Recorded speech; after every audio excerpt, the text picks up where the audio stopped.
Right, let's go. Hello and welcome to this episode 15 of the Just Discourse Podcast with your host, Monotone Max, and the man with the lovely name, Matt Harpe. Today we are joined by our lovely guest, Jess Brooks.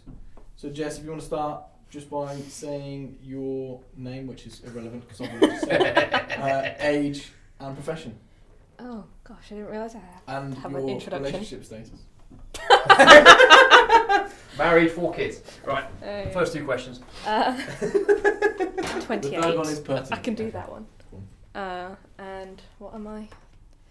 I'm a suffering mortgage administrator currently. Suffering? What is that? Well, you're a qualified mortgage advisor. Yes, There you because I changed careers and you have to start from the bottom, and it's a bit frustrating to know that I actually have more qualifications than everyone in my office, but I'm not allowed. Really? Yeah, because I got my certificate in equity release as well, which no one else has there. What?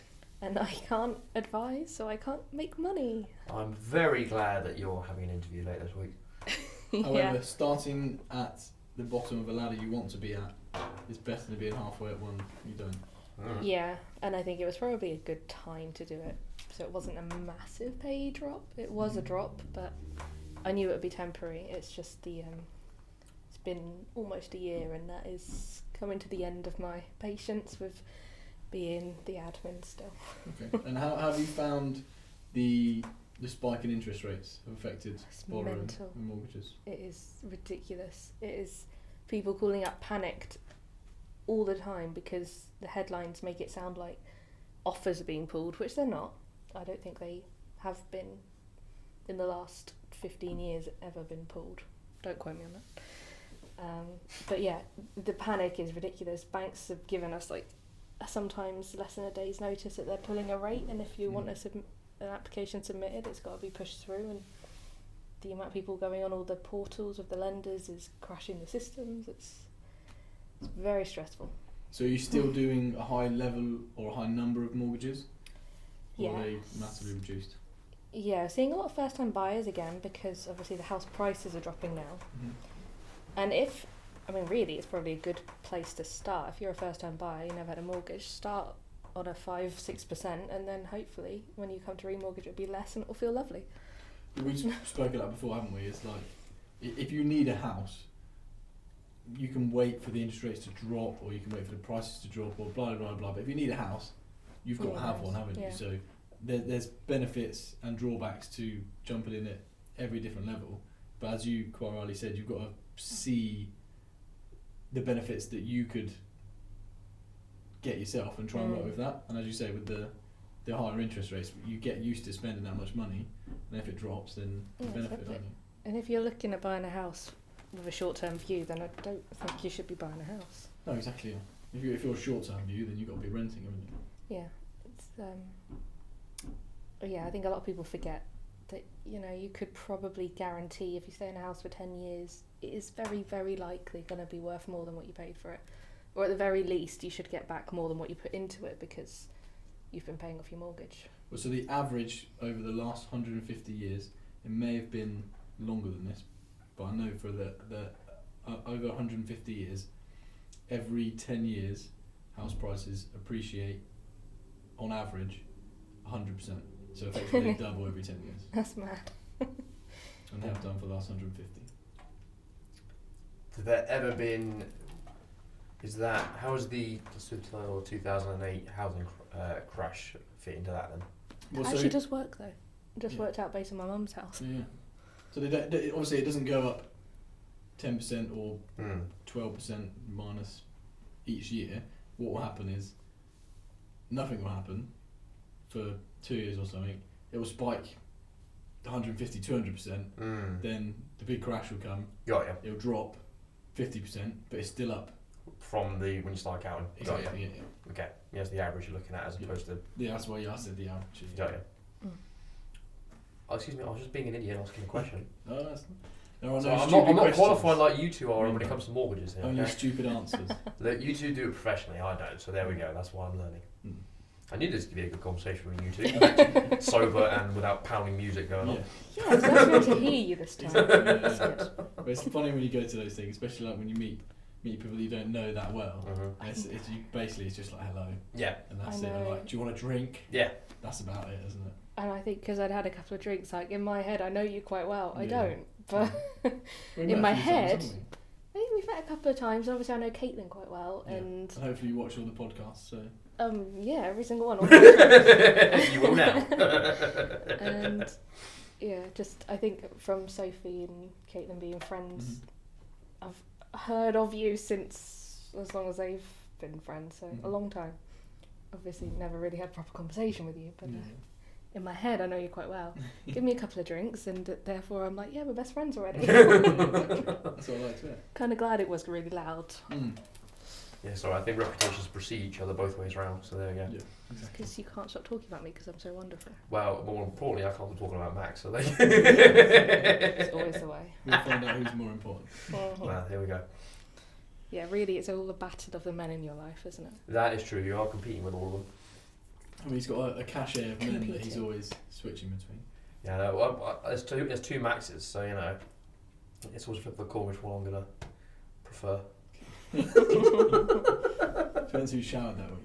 Yeah, yeah, I guess gonna be you. That's fine. It's not always though. Well, I mean, the sliders is a bold look, mate. This is Socks and interesting. sliders. It's kind of weirdly on trend, though. Well, so I will start by saying I've slagged off socks and sliders forever. I hate socks and sliders. I think it's the most ridiculous thing going. However, I said to the guys before the podcast, yesterday I ripped my toenail off by kicking my bed. So, stupid thing to do, I know, but I didn't really want to wear tight shoes because I'm in a lot of pain, even though I'm making it look like I'm a superhero and getting over it. Absolute stud. I mean, I'm sure the bed, it depends what the bed said to you, so you know, could have been a racial slur. Yeah, he said you white supremacist. Yeah, there you go. You can't stand for that shit. No, exactly. No, I'm with you. Exactly, so. I'm with you, mate. You have our full support. Yeah, I definitely came off worse though. Yeah. Speak for me. Just I'm still making my mind up. Yeah, it's true. We're only hearing from one perspective. We're not hearing from the other side. Yeah, got to hear from the bed. Yeah, that's very true. Yeah. But So who wants to go first? crack on, you go today, mate. I'll go first. So now everyone's going to be really excited to hear this word.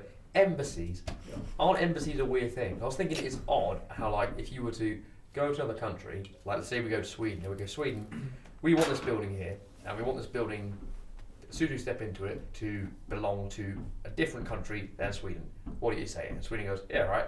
So we put this building, this acre of land, and it's now, we're going to call this England, and this is now a separate arm of England, and everything that happens in there is English laws, has nothing to do with Sweden at all. What happens as soon as you step across that border and you're an English citizen, Sweden can't touch you, and then also vice versa, that they can't impact Sweden outside from there.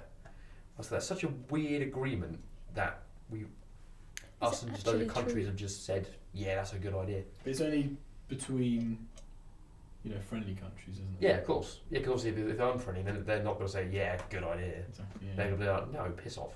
But they also get diplomatic immunity, don't they? I don't know. Ambassadors, don't they?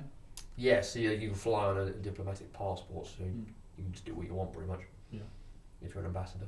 Or if you Or work like at the BBC. was it Sackler? Anne Sackler. Is that her name? Who's that? She was the wife of an American, I think, diplomat who hit a boy a couple of years ago with a car. Whoa. Killed him. Well, there you go. And there was a long back and forth about whether she could be tried. I think she was in the end. It did Good. take a really long time to get to Yeah, that right. because it was whether she was protected by immunity, which always seems very odd to me. It's wrong priorities. Yeah, it's strange. I think we can all agree there are certain laws that are across the board are all fairly standard, and things like that really should be done. But then you have the other added complication of if you've come from a country or you're in a country that has no extradition. So that if you were to be, say you're running from the UK and you go to a country that has no extradition, they can't send you back to the UK, just from the law itself. So you could be in a crime over here and wander around free over there. Even though by that country as well, they'd be like, yeah, you're technically a criminal, but yeah, but we the don't care, relationship kind of between the countries isn't. Yeah. I mean, that's the key. They could probably change that. Come Yeah, up I with some assume sort of if they have a extradition good treaty. relationship, then they they would have extradition, wouldn't they? Maybe it would be interesting because you made a very good point as we discussed on the way here. Did I? Yeah, about shocker. About the embassies with the whole case of like Julian Assange, because he was locked in the embassy for like 7 years or something. Where is he now? Is he in prison now? Still. I think he's locked up. He's still there. Yeah. Oh, okay. I don't think he's actually been. You need a researcher. Max Yeah. is the You researcher. need to fact check as you We speak. do need a separate one. We need a Yeah. proper one. Yeah. Let's have a look. You crack on. I'll find out what Julian Assange is. Yeah. I think he might be in prison. You know why he was in prison, right? He's the WikiLeaks founder. Yeah. So he leaked He. US government Yeah. So information? you got him and Edward Snowden are the two big Yeah. like government whistleblowers. So Julian Assange released. It was government. I think it was some like Clinton stuff as well. I think. Was it So I know anything one of in the things he particular, or was released it loads of stuff? was during the Loads. Iraq War. Obviously, you have certain war crimes and certain what's the word I'm looking for? Rules of engagement.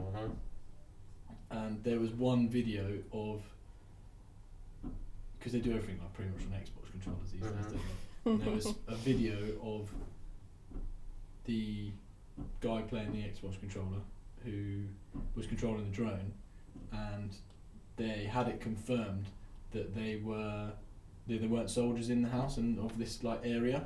They were just civilians, and they just attacked it anyway. And they were pretty much like the people doing Call of Duty when you're playing it. They're like, yeah, let's get them, like blah blah, like not really giving a shit about. They did an episode of something like based on that, and like the PTSD it causes the people. They get.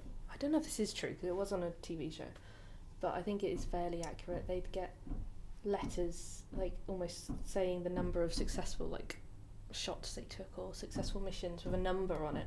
I think they get a bonus for that as well. Yeah, like that's 2 gonna points. mess So you you're up. paid Like a number of get how paid. many people you've I killed. believe so, yeah. Well, you get like hazard pay. Well, no, I think if you kill someone, you get paid for it. God. Don't quote me on that, but I was listening to a podcast the other day and it was saying about these guys in the army and they didn't understand their bonus structure. So why would people in the army get a bonus structure? That was my question. So you put an incentive for confirmed kills. Yeah. Jeez. Why else would they get a bonus? Maybe Having success. really smart uniforms. Yeah, the best Yeah. spit shone boots there are. I guess maybe confirmed missions irrelevant of body counts maybe. But it is You know a couple of people you could ask. professional murderers. Yeah, I do. Yeah. Yeah, I wonder. But Have you called him that? Yeah, I'm sure he'd be like, yeah, right. But there's the question of if that's just pertinent to the US Army or if that's the UK Army as well, to have that sort of bonus structure.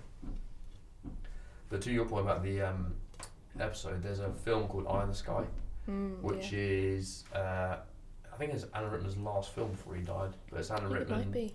Helen Mirren, there's a whole bunch of people from Game of Thrones in it, just as like ancillary characters.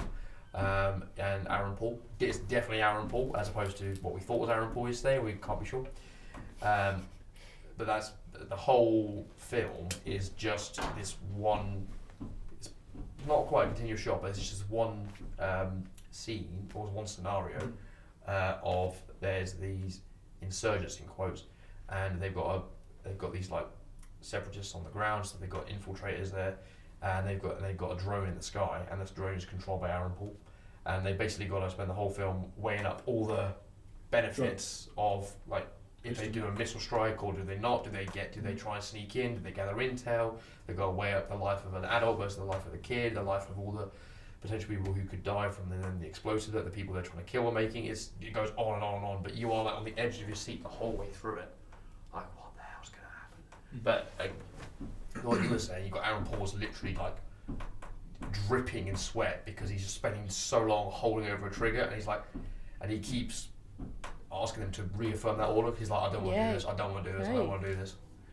And he's just there like, don't make me do this, please. Don't make me do this kind of thing. He's like, I'm just here to observe. I don't want to shoot like a child. He's like, don't make me do this. But it's for anyone who hasn't seen it, watch it. And if you guys haven't seen it, watch it as well because you're literally Eye in the Sky because you're there just like this the whole way through. Good film. Ooh. What's going on with that chair? Has the leg just snapped? Yeah, looks No. like it. Nice. Have we haven't damaged the carpet? Yeah, I can't. It's on the wire of the headphones. I don't know if that's an issue. Nice. So I'm going to sit like this for now, for the rest of the episode. Hasn't broken, has it? This? Yeah. No, that's fine. Sure. Yeah. Excellent. I'm just going to sit like this now. We can fix this later another day. Yeah, it's all We'll good. just leave it like that. Right, so Julian Assange Go on. says this is on the 11th of April. So April 11th marks the 4 years since WikiLeaks founder and publisher Julian Assange was violently dragged from the Ecuador's London embassy and arrested by the British police. Since that time, Whoa. Assange has been imprisoned without interruption in the maximum security Belmarsh prison, described as the British Guantanamo Bay. Oh, Jesus. Assange's ongoing detention in a facility designed to hold terrorists and violent criminals is not because he has been convicted of any crime. Its sole purpose is to facilitate a US extradition request that's been denounced by human rights group as a dire attack on freedom of the press. More than So a he little. is still in prison, maximum security, for 4 years, and he has not yet been convicted of anything. So he's in the English Gitmo. Basically, Jesus. That's pretty rough. yeah. Yeah, there's a lot of people in Belmarsh. I mean, we've discussed about it before. There are plenty of things these days which are, although the governments in the West preach about freedom and freedom of movement and we live in a free country, etc., things like this, you know, I don't know the ins and outs of what this bloke's done. From what I understand, all he did was actually release documents that should have been free to the public anyway. They're only being covered up because they basically exposed heinous war crimes of our governments. He's in prison and has lost his freedom for doing what a journalist is actually supposed to do. It's a bit crazy, really, isn't it? Well, this is one of my sort of thought process were going with embassies as well, because if you were to look at that and then what's the American WNBA player who was released from Russia? Nobody Oh knows. yes, She's a WNBA player. I don't know. Abby someone I I think. can't remember her name. Very. Oh no, Brittany. Brittany Griner. Yeah. But she had weed or something in Russia. She had a trace amount of marijuana in a vape pen. And they Yeah, I think it was more that she was a lesbian. really. Well, that was the reason they Because locked it's in her Russia. up. Well, they probably weren't keen on that, were they? That's an interesting point actually, because I mean, I was getting at, saying that the crimes themselves for both of them are kind of irrelevant. It's sort of like the broader picture of what they're talking about. So like with Julian Assange, the crime in that case is relevant because it's the information he's released, but it's the fact that he's released information that puts the governments in a bad light that they're not happy with. So they want to come down on him with the force of a hammer to dissuade anyone else from doing something similar. Although when Brittany Griner, Russia did it because they were like, oh, there's an American here who's potentially is going to be famous because of this. Let's lock her up for something barely innocuous because then it's going to get loads of press and this is a very good ammunition because then means we can get our weapons dealer back from the US. That's what I was going to say. Who did they trade her for? Arms dealer. So they left So we got a basketball player back. the US left What have we left a US serviceman Marine in Russia and didn't trade him for the arms dealer, but they traded the basketball player because they got so many people saying it's ridiculous why she's there, bring her back, whereas no one gave a shit about the Because they didn't know so much. Because they wouldn't have known so much. True, and there's You work in any kind of entertainment industry, which sports is, and all of a sudden you've got every newspaper interested. Very true, because then you're highlighting she's a woman, so you're naturally going to be more sort of sympathetic towards her than you would for a guy. But as you're saying, it's a sports person versus a trained killer. Because the army servicemen, people are like, they're in the army. Even if it is your army, they're like, they're in the army. I just think it's more the newspapers wouldn't have picked up on it at all. But why? Because you get more interest in celebrities, even minor ones. Or someone you can make a celebrity because they're on a televised sporting event. Exactly. Well, as we know, the general public out there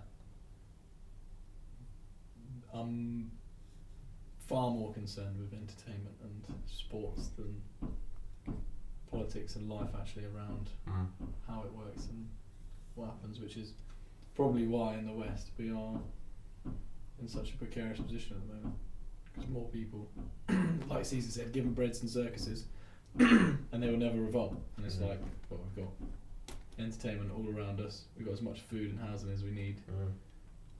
No one even We don't have as much housing as looks up. We do, they just restrict it to increase the value of the prices. Yeah, there's not a Value lot of of the properties. affordable housing. Oh, this is a difficult. Let's do it. This is a Again, I difficult don't know one to anything go about now. this, so go on. Affordable housing. Now, I don't believe, especially in the economy we are in, there can and ever will be such thing as affordable housing. Because if you have affordable housing, where are you going to put it? The only place you can put affordable housing is up north, miles away from the economic centre, because that's the only place where it can be affordable. The reason everything is so expensive in the economic centres is because there's the demand for people to be there and restricted supply, because everybody wants to be in that area because they don't want to drive for miles and miles and miles.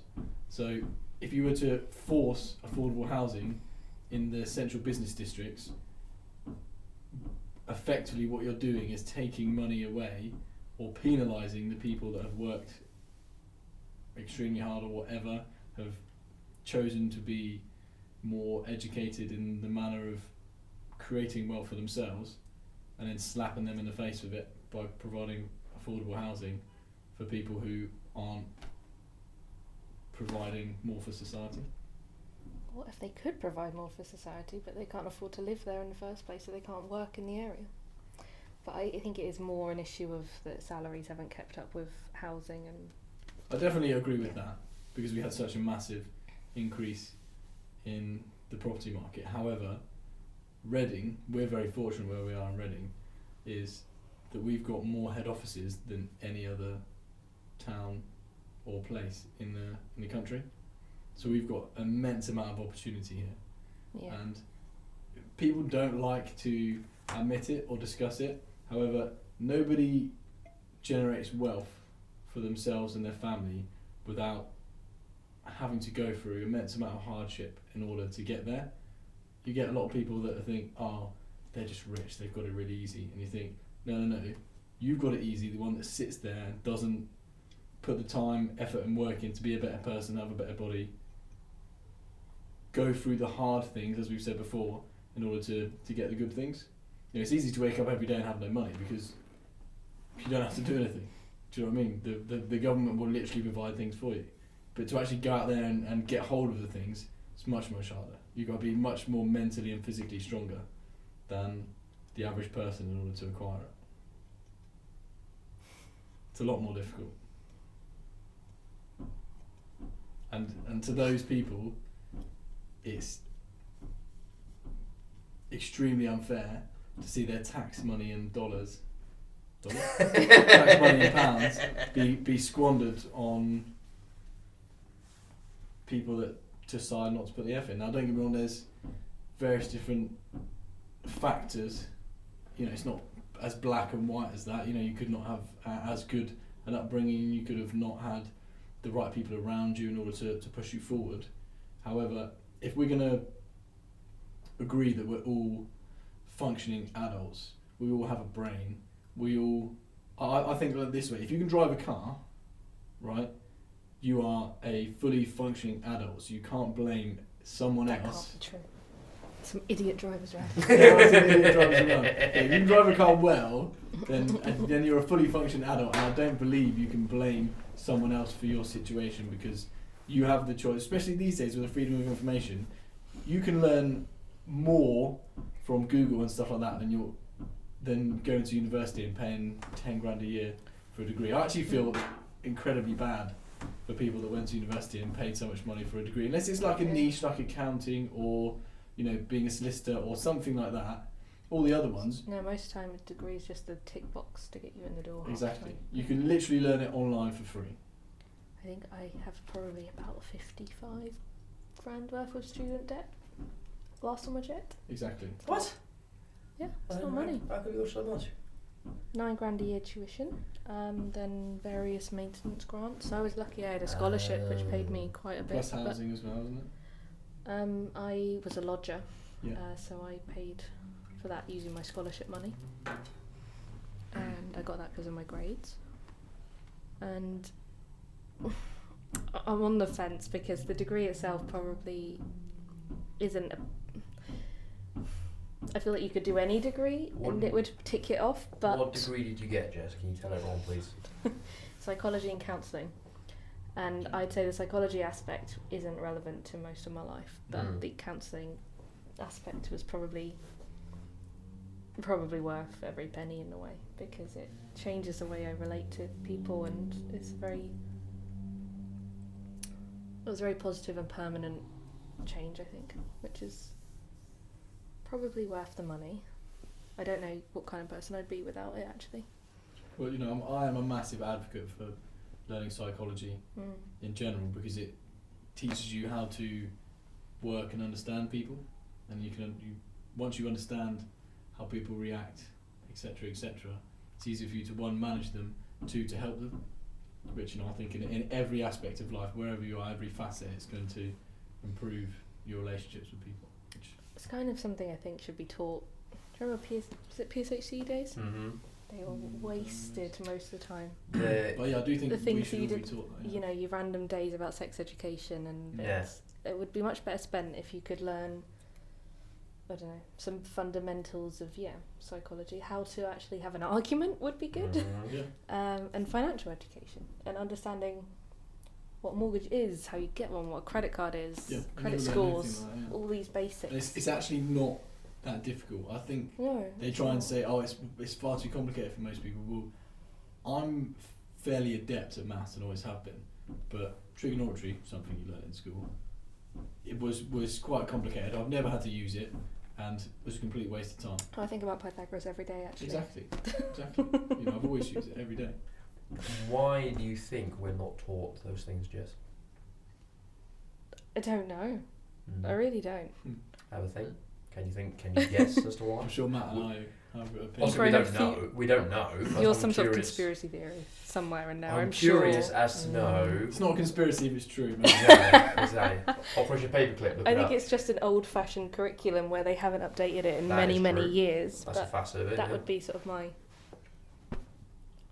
my sort of like end goal career-wise is probably to get my diploma in financial advice and sort of be able to take it around schools and like a little roadshow or something and teach them about money and how to manage it and that's a great pensions idea. and the importance of investing. That is a fantastic idea. That's a really good idea. End goal. Give me several years. I'll get there. Hell yeah. And you're helping your community as well. Yeah. I think so. That's fast. That's a really good idea because you've got those two avenues open to you. You've got the counselling part of it, and you've got the financial sort of services as well. Do you reckon there's a way to sort of blend them together? Debt counsellor. Debt counsellor. In anything as well, you can take that into sales. Psychology massively helps you with sales. Hugely. If you understand accounting, then you can start a business. So you've got the two facets you really need to have a successful business. You understand psychology and human nature, and you've got the ability to work with the numbers. And you'd also have if it was specifically a psychology and a counselling background, you as a manager would not be particularly heavy-handed, which would be very interesting to see, because obviously there's good cop, bad cop, that typical stereotypical start, but that'd be fascinating to see that specifically from a counselling background and then being in a managerial leadership role. Yeah, you've got to add in personality as well, because... What do you mean? I mean, say counselling, people with counselling backgrounds wouldn't be very heavy-handed, but just because you understand maybe how people are thinking, and counselling is really more, yes, learning how to have constructive conversations, but about being a sounding board for other people's issues. So if they're not, up to... Like a therapist? Yeah, basically. If they're not trained in that kind of background, it's not that helpful, necessarily. In this scenario, the employees? both ways. Like, you could be a very good manager, but if this employee potentially, I don't know, has an issue with authority in general, then it's not going to help you necessarily to manage them if they are the ones putting up a wall that stops them from being effectively managed. Unless you understand the psychology behind it. That's what I'm getting at. Yeah, but even if you can understand it, does that mean they're going to change their behaviour? But you can change your behaviour towards them. Yeah. So you get the best out of them. You can try. Which is what. But it's a two-way thing. True, but does it not mean that you would then be given more tools from if you were using the degree that you've got to better be able to manage it? Like if you, I don't have any specific qualifications of any sort, but if I were, as the manager that I've been, if I was to have the tools that you'd have, would you say that would give me more ammunition to play with, more avenues to explore with different people or difficult employees? I don't know, because you've always been quite good at sort of having disagreements with people constructively. Oh, it's great. I love them. Yeah. And you actually can deal with it and stay calm throughout. And I think the only thing you don't do sometimes is discipline. I was going to say consider other people's perspectives in the heat of the moment. Not most people don't. No, it's very, very hard to. Yeah. Very hard. Especially when you've got a goal to work towards that you're all trying to attain. But I'd say as a manager with your employees, it's not necessarily something that you're going to... It's more, I guess, important in interpersonal relationships. But, I mean, ideally, if you're being a good manager, then you kind of have a relationship beyond that of manager and employee. Because I'm wondering out loud, because I have had employees in situations before bring me some very personal issues, but I then had to manage in dual capacity as their superior, but equally as just a fellow human. So I have had to be a de facto therapist in several situations. Which also isn't fair. No, but it's just obviously is what it is. It is how it ended up, but it's not how it should have been. But then if he wants to get the best out of those people, which is actually his role, you need to refer them out. You have to work with them. You know, I always see it as, you get some people, they're stuck in their ways, they've got the blinders on, and they treat everybody the same, which I think is absolutely crazy, because everybody's different, everybody reacts different, everybody has different feelings, etc., etc. Some people are extremely strong, some people, get affected by absolutely everything, and if you treat everyone the same, you're never going to get the best out of them. And whether it's right or not, I can't control other people's actions or how they react. I can only control my own. So for that reason, I have to see the person. When you understand the psychology, I'm not going to act like I know a plethora of details about psychology, but the basics. Once you understand that, you can make a judgment on how you think they're going to react in certain ways, which might not be different to Jess. So I will speak to Matt in a way which I believe would suit him better, and the same way as I would do that to you. Yeah. If I tried to treat you the way I would treat Matt, I probably wouldn't get the best out of you. Yeah. So if we're all in a class together trying to lift weights, talking shit to Jess, how you talk to me is not going to work. Exactly. Exactly. Yeah, it's not going to work at all. He says some heinous shit. I can only control my actions, so I have to, in that situation, make a judgment on how I think I can best help you, and therefore I have to change the way I'm going to do that depending on each person. I think Don't get me wrong, it'd be so much easier if you didn't, if you just do it one way, but more people should be able to acknowledge they can only control their own actions. How much? I don't think most people even realise that. No. The minute you do, I like to think of them as you let a lot of things go. What are they called? NPCs? Yeah. Non-player characters. Like they're just. So it's gamer speak. Yeah. You go through life, and I don't think most people even know they're even conscious. Some. They're just emotional beings controlled by the Matrix. They turn into Mr. Smiths every time, Agent Smith, sorry, every time certain subjects get brought up. So would you say they were too focused on entirely what's happening now and how they're feeling about whatever, as opposed to taking a step back and looking a bit bigger picture? I think 100% that is the majority, is the here and now and your feelings. Anybody who lives in the exact here and now and only reacts from their feelings. I personally believe, having been in this situation before previously becoming conscious, you're always going to be unhappy because you're not really taking advantage of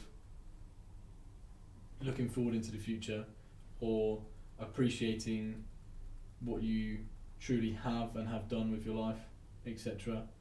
And the fact that feelings are transient, aren't they? Tomorrow you're going to feel different, the next day you're going to feel different, the next day you're going to feel different, whereas facts are always the same, aren't they? So if you go based on analytical data, which again I know it's a very male aspect, isn't it? But if you think more along those lines, then you tend to, or I've, in my experience, had a better experience, and the other people I know that are like that tend to have a better experience as well, because they're not stuck in their thoughts and their feelings the whole time, not stuck in their own mind, like a prison. I think sometimes the other thing is people who are quite emotional can tend to take a lot of things very personally, and if you step back to realise the way that person's acting might not be to do with me, probably isn't to do with me, and all these other things that I can't control, you do feel happier about it, because if you feel like everything's personal towards you, it's like you're the victim, your life is ending, Exactly, yeah. world's being destroyed around you. And it is actually extremely selfish as well, because those people are only thinking about number one. No one else really matters around them, because their feelings are more important than anything else that's going on in the world. And when you realise there's actually other people out there that you're all co-existing and co-creating together, you really realise, oh, this is how I feel right now, really matter that much. Especially when you factor in the food you're eating is a load of shit, you haven't exercised, you drank a load of alcohol, all of those things are going to make you feel like shit anyway. Whether everything's going really well in your life, you can feel shit just by doing any of those things.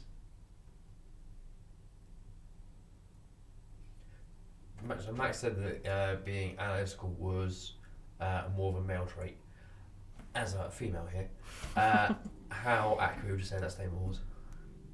In general. Because obviously Max and I can only speak from our perspectives, which is unfortunately is 50% limited. Well, you can talk about the people you know in your life. Mm-hmm. I'd say you probably have one sister who leans towards analytical and one who leans towards emotional. Yeah. Your mum probably leans towards analytical. Does your dad, do you think? Yes. Probably too much so. I think it's sometimes a learned skill.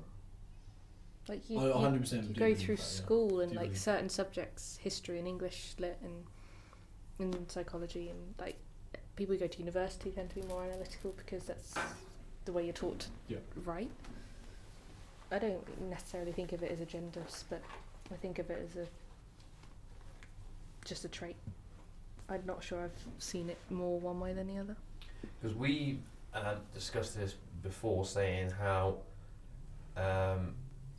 with like emotional versus analytical for your approach to life, with men it's typically not one or the other, and it kind of stays that way. Whereas we had the thought that because of how the female brain is formed, they can cross over between logic and emotion easier. And so the hypothesis being that they go back and forth easier. Again, it's just a hypothesis. Why I don't would know that how be accurate that is. So I remember hearing this in school, was that like with the X and Y chromosomes, when the brain's being formed, because they're different, there's certain synapses that aren't formed. So you basically got the two sections of the brain stuck together. Whereas because you've got XX for female, the synapses in the brain exist and interlink like that. So that's why women, the stereotype is that women are more emotional because they have those neuro connectors that men don't. And my thinking being that the stereotype is wrong because they're not emotional all the time, but I was thinking that because you're then interlinked, you can go back and forth between them easier. And there's more of a fluctuation, is my thought. I don't know, you'd have to ask an expert. But from biology is not my thing. But from from what your from your limited experience of your resistance, which way would you say you lean more between the two of them? I'd say I was quite an objective child, possibly too much so, and then went to university and learned to identify emotions within myself and went much more emotional. So I don't think I don't know. What do you think I lean towards? I'd say you're more analytical for sure. I think if you're saying you look at things objectively from quite an early age, probably more than you should have. I think there's obviously there were divorced at a very early age, so you kind of felt like you kind of had to. Not that early. Earlier than I did. I dealt with it when I was 21, so it's earlier than me. And you dealt with it earlier than Max did as well. Did I? Yeah, I did. Yeah. That was about 18. Yeah. I was 15. There you go. So you were stepped into that role. I think I was always. I remember. Do you remember Mr. Gruel at school? So Max didn't go to Higher. You didn't go to Higher? No. Okay. Mr. Gruel was a very lovely maths teacher. Yeah, good guy. And I remember once at parents' evening, he told my mum that I had a very logical brain. And that was what, year 8? I think I've always learnt that way. I think it's partly because I used to read so much as well. I really think if you read a lot as a kid, you kind of learn all these different perspectives, and you just learn to listen to other people's perspectives. You learn in general. Do you think that's because when you read, you go more internally and think about things more? I think you're just literally, reading other people's thoughts, and maybe it makes you a bit more. I don't know. It's very hard to figure out where things begin, isn't it? I think I was always reading, and my mum would read to me, and I was always reading as a kid. Loved the library, to go get 10 books for the weekend, sort of thing. And I think that definitely helped me. I don't know where it sort of stopped and began, but I also didn't. In secondary school, definitely was more quiet and listened than was involved, and I wonder if that is part of why I was always able to sort of feel quite removed. Not always a good thing, but I think it probably is a very good self-defense technique for going through secondary school. It was a good self-defense yeah. technique. Rather than being right in the middle of it. Now it's more of a conscious decision to. Girls and I, you were vicious. Yeah. Some of the boys were too. Yeah, but they were vicious with their fists and with Not other all boys. of them. And as we discussed before, with males, we tend to just fight out, and that's it. Whereas but you do get across-gender bullying as well. Oh, yeah, no, we're just gonna say it's different. I'm sure it's different. I think it's a lot more. It's way psychological in the women's female side of thing, which I think is way. That's worse. way worse. Do you know what I mean? We don't like each other. We just have a fight. That's You're fine. That's kind of it. You say something to someone, it niggles inside their brain and lives there for years. It's more of like a power thing, isn't it? Like, we're going to have a fight. Whoever wins, the loser, you just have to listen to the one who beat you up because you haven't got a choice. That's very true. It is that as simple as that. It's either you accept your position in that hierarchy or you keep fighting. Yeah. And good way to deal with emotions that you can't deal with. Say again? It's a good way to deal with emotions that you can't deal with at the time. Or for guys. Yeah. Yeah, I mean, obviously, you probably had a similar experience to me. You hit a certain age and you don't know what's going on with your body because it's like being plugged into a V8 engine and you're just endless aggression and rage and stuff going through you. It's a wild time. I was thinking more of imagine your best friend's joining the army, you're not going to see him for ages, so you get knocked out instead. Okay, so my best mate is... I think you've told me this story before. Yeah, so my best mate's a sergeant in the army. We had a leaving party for him when he first went. And I got so drunk. You were just sad. I got so drunk and emotional and sad that I told him to punch me in the face. He didn't blink and knocked me straight out. He hit you into the wall. Yeah, hit me. So it was a double smack. It was a smack full kind of thing. So it was 3 sounds. Yeah. And then I remember your mum calling up the stairs like, is everything okay? And Amy, without missing a beat, she must have been young at that point. 9. And just yelled on the stairs, everything's fine. No, 11, yeah. Yeah, he was like, yeah, he's fine. You were only out for a couple of seconds. Yeah, and then I was sitting out the front and just crying because I didn't think he'd come back. See, dealing with emotions is hard. But that, may I just say, that was after we as a group went through 3 bottles of Jaeger and all this happened, okay? So that was why I could be so emotional. I mean, you don't have And to I think tell me that's- that alcohol leads to crying. Yeah. Oh, really? Why is that, Jess? What happened the other weekend? I got very excited. Like, one drink relaxes you and you think, okay, all this stress I've been carrying around is going, it's fine, I'll just have another one. And you keep going and then you break down because actually the stress hasn't gone anywhere and it's, you don't know how to get out of it. Well, I And don't then know you're what- drunk in Southampton. It's not good. Yeah. You don't know what's going on. Yeah, you don't know where you are either. Luckily I had a sober friend drive me home. That's always handy. You always got to have a sober friend, haven't you? Mm-hmm. To keep everybody in line. It would have been It's you normally probably me. if Yeah. you hadn't double booked. I had a gig. But so what I was going to say is I always find... I've discovered red wine recently. You're welcome. In the last 6 months. Did you give him jammy red Yes. roux? Yeah. We went to Quattro and I Yeah. gave, Jess showed me the red So wine. when That's I why. went to Quattro's the other day, he gave us 2 bottles, so I've got 2 bottles at home. Nice. I can't wait to drink it. But my point being Beautiful. is, I've always been, typical bloke, alcohol and spirits. Not many spirits, because Alcohol spirits? beer and spirits. Okay. Yeah. The spirits tend to come after the beer. Yeah.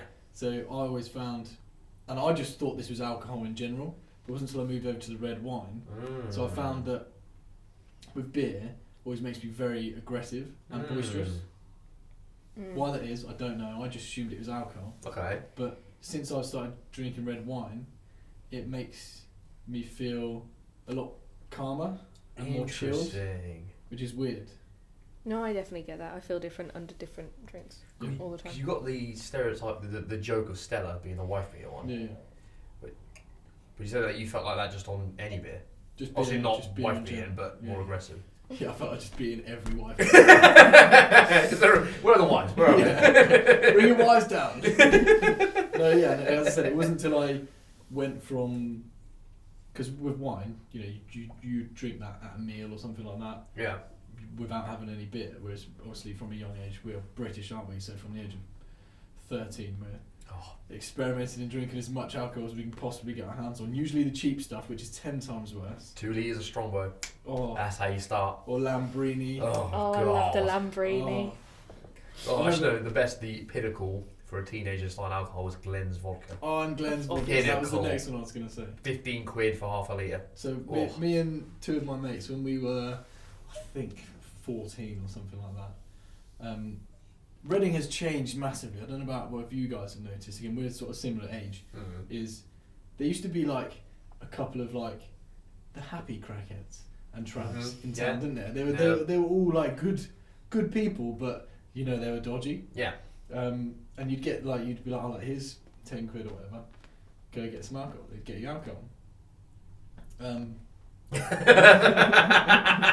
I never did that. And they wanted nothing in return from it, other than to get themselves like a what's the Frosty Jack, something like that. Oh, yeah. God. Anyway, me and 2 of my mates, we got one of the first time we actually got like properly pissed. We got a bottle of cherry Lambrini, a bottle of Lambrini, and a 3 litre bottle of Strongbow. Oh, And we played this game. This is definitely, again, a male competition thing. We had a pint glass, and you had to pour in how much you think you could down. And if you couldn't finish it, you had to do that and another pint. Oh, God. Yeah. Bearing in mind we were like 14. I mean, Shit didn't faced. end well, but it was great fun. But That sounds like Shaq and the Dirty Pint all those years ago. I remember that. So we were playing a Ring of Fire, yeah. and it got to the Dirty Pint towards the end, so it landed on my mate Shaq. And so he had to down the whole lot because he screwed up. What we did realise is that our mate Jake, as the drink was going around him throughout the whole game, he was topping it up with gin. Oh, I hate gin. And so it got to like, it still looked like beer, but there was a sizable amount of gin in there as well, and Shaq just took the whole thing down. This was about 9, and then he just passed out in the living room. And Wasn't this New Year's Eve? It's New Year's Eve. And So he slept he's through just- midnight. He's just like just unconscious on the sofa. I'm not surprised. And we're all just putting like we're just using him as human buckaroo. We're all just putting like clothes and hats and playing cards and different stuff. And then he wakes up at midnight and goes happy, and then just falls asleep again for another 12 hours. And then we were like, all right. Brutal. It's a strange old culture, isn't it? Obviously, I can only speak from our experience in the UK, but Oh yeah. from We my have a terrible understanding, drinking most culture. of, yeah, Yeah, most of the real European bad. countries is not really like that, is it? Because wine and like you drink with meals from Yeah. quite a young age, and it's just this is something you match with food, and they never really do excessive drinking. What's this? And we are banned from it, so therefore we get crazy drunk, there's and we that have as no well, yeah. appreciation of good alcohol. Well, we've got all our mutual friends, which I'm not going to out them on here. Sorry, no. But they, for years when we started drinking, they hid it from their parents. Like they would. Oh, of course. Yeah. They would just refuse to tell their parents that they were drinking, and so it got to a point they would just, when they did drink, they get shit faced so easily. So I had to basically like carry this paralytic dude home to my house, lie him out on the floor, and leave him there for like a day until he's sober up and he can go home. Because I was just like, just texted from his phone, texted his folks saying staying at Matt's, and then I went, yeah, he's fine, but just leave him there because he just wouldn't tell his folks. So I was like, he lived 5 minutes up the road. I was like, you can just go home and just. They're not gonna do anything. They're just gonna be like, oh, welcome to alcohol. Yeah. They might not have done. No, it's fine. They would have been fine. But it was as you're saying about it being something that's a forbidden subject, it's taboo, which makes people want it even more. And then, Especially teenagers, because yeah. tell them they can't do something, it's like, well, that's like red rag to a bull, isn't it? Like, Well, so this is where my folks were very good. My mum gave me alcohol from a very early age, and because it was a very early age, I didn't like it because your taste buds aren't there yet. So you're naturally like, I'm not bothered about booze when they're all, and they do it. My whole family was like that. Do you want some beer? Do you want some wine? Do you want some prosecco? And you're like, no, that's horrible.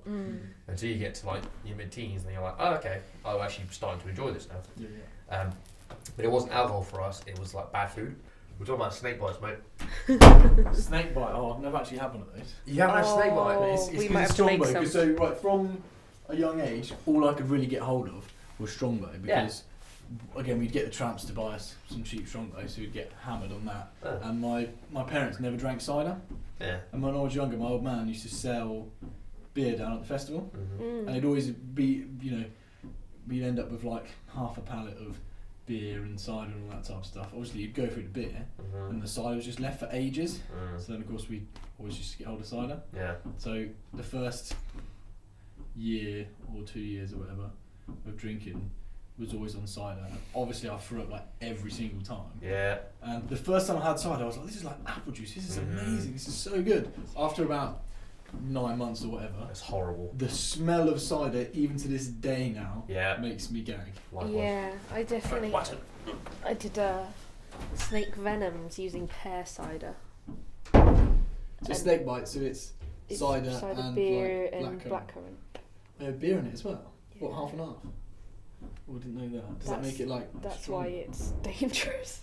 And the blackcurrant makes it taste good and you drink a lot. And then the snake venom is the same, but you add a bit of spirit as well. So I think I had pear cider, very cheap beer, like Red Stripe, I think. But blackcurrant and then some spiced rum. Oh god, I hate rum as well. And the pear cider went out of circulation then for me as a Yeah. drink of choice. But I found when I got to 18, 19, I actually, for a good 5 years or so, not gave up drinking, but I pretty much didn't drink. I'd probably drink 3, 4, 5 times a year, like nothing major. And I found that, one, because obviously I was working and my friends were at university and stuff like that, I ended up, because I didn't drink that much, I had a bit more money, because obviously they were spending it every weekend. So I found that instead of buying the Glens and all the cheap shit, I would go and buy like a nice bottle of vodka or something like that.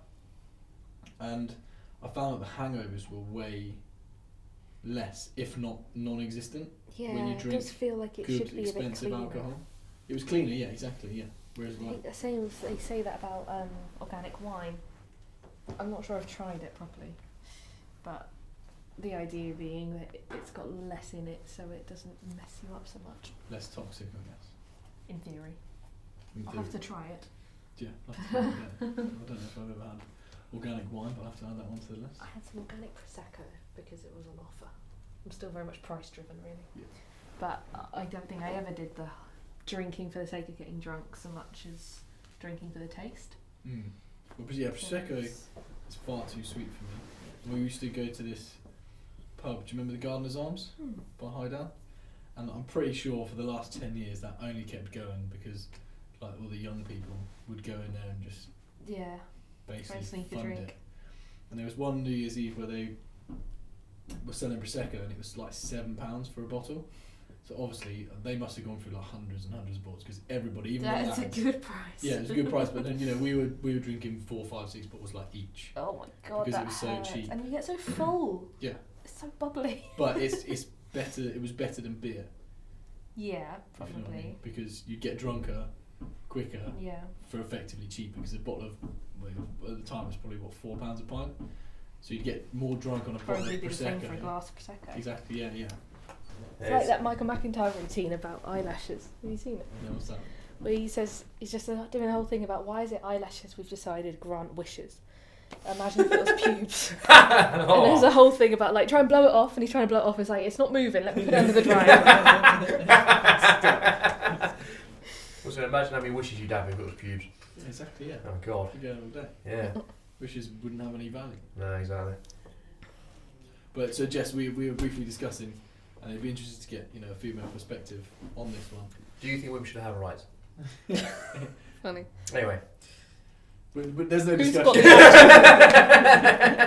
That's already set in stone. Yeah, go on, man. No, so, I this is coming from a male perspective as well. I feel that females are born into this world with value due to the pure fact that obviously they can give birth and have children. Now that's in general because not every woman can, but generally most of them can.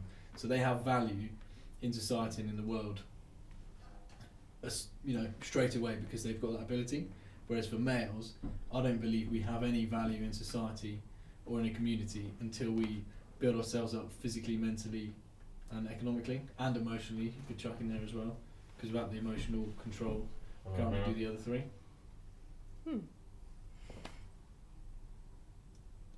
I don't know which side to go for.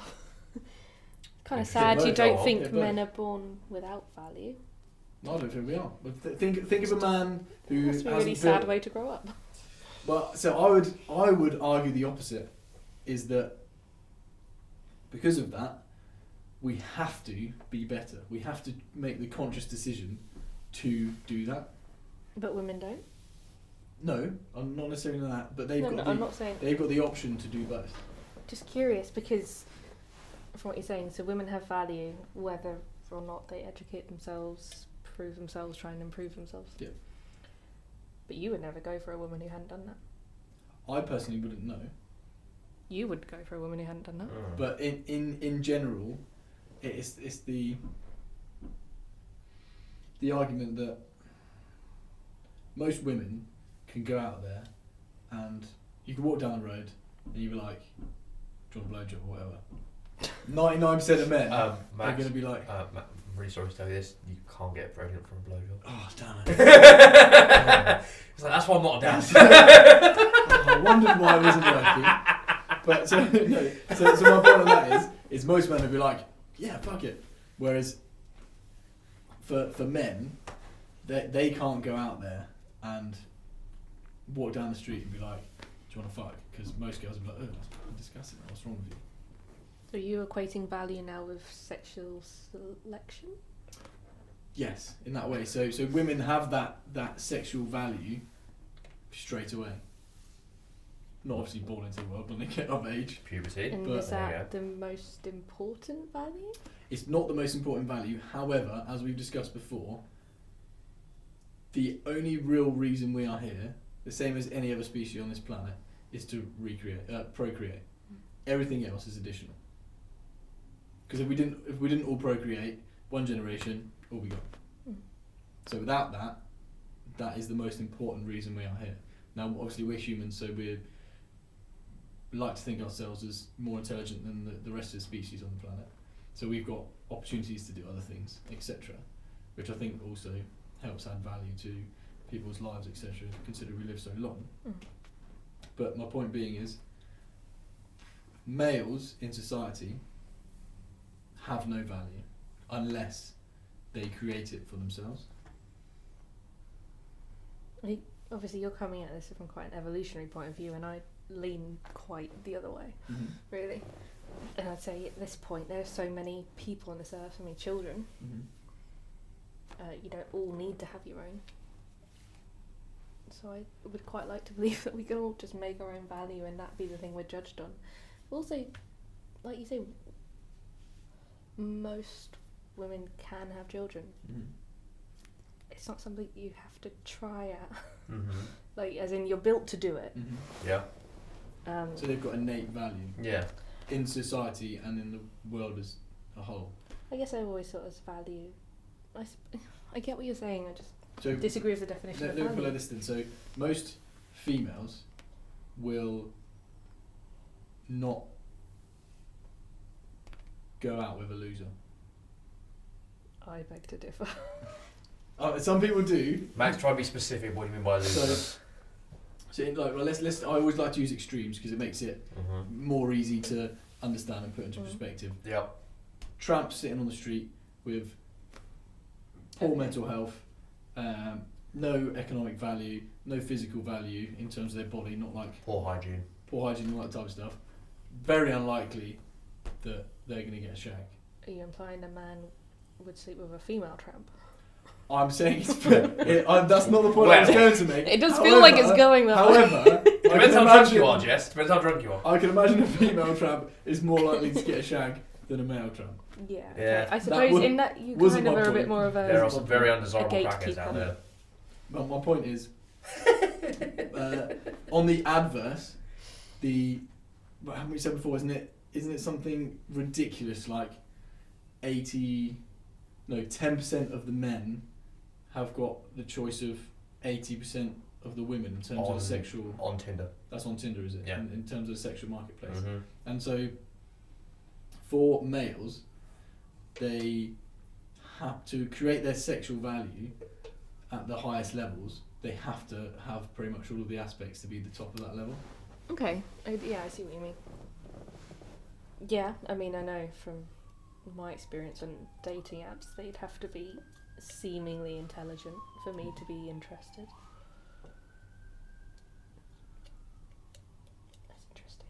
How do you quantify? How did you quantify intelligence on dating apps? If they didn't have a bio, that was a no.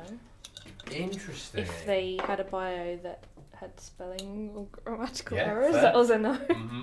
Yeah, I agree with that. Yeah. That's why I never worked. He was still, yeah. Max was still spelling U as in the letter U. Yeah. I can't even Hate spell my text. name right. If they would cheat, there are some where they're like trying too hard, and you can Mhm. tell. Yep. If they can make me laugh, that was always a yes. Yeah, that's a good one. That's normally my rule, because I think we were talking about this earlier. Sense of humour wise, I lean towards the more. Oh, I'm gonna sound like such a dick. Go on. More no. intellectual comedy. So if they Nothing can wrong make with me laugh, no, there's nothing wrong with it. It just sounds kind of pretentious. Pretentious is describing the aftertaste you can get from smelling wine. That's pretentious. Not saying you like intellectual humour. That's fine. Yeah. So if they can make me laugh, that was normally a sign of some intelligence. Mm. And quite hard to make someone laugh on a Mhm. dating app profile. So Yeah. it's always good. Normally I'd see people I recognise and swipe past those ones. It's always fun. Yeah. It's a great way to find out who's broken up with who from like school, because you suddenly see, oh look, they're on Tinder now. So Or who's cheating. yeah, I did. Women can find out an awful lot of information from social media, better than men can. But it's because they do the digging as well. Yeah, we Yeah, do the that's true. digging. We found out. We verified. Everything I ever questioned goes straight onto the girls' group chat. And they're like, hard hat on, let's Oh, go. let's go. Between us all, we know people, so I know the least. I know nothing. It would be interesting to have the switch, isn't it? Like if the girls went onto the lads group chat, which I think they'd just Dear God. yeah, I've seen bits of your be band. horrified. Yeah. And then I think we would be amazed at the level of research that Yeah. probably goes into things. Yeah, we'd, you and I go to prison. I think most blokes group chat. They're going to we'd be prison, in yeah. There'd be so many, they'd be like, Just let them all out. They're all doing it. Just leave it be. But it's as we discussed before. For males, I think it's more of like a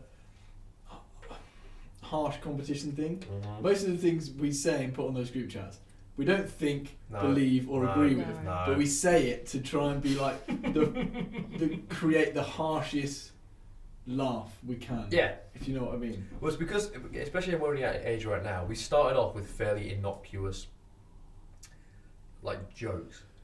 And because we've had that, like, one-upmanship, they have to, by definition, go up and up and up. Progress, or, in humour, like, porn sessions, they have to go down and down and down in regards to taste. Yeah, it's like if someone's obsessed with porn, they have to check up more and more depraved shit to hit the same dopamine level. Yeah, I got what you were implying. Okay. But thank you for explaining it. I thought you were going to be like, yeah, that's where I'm at, yeah.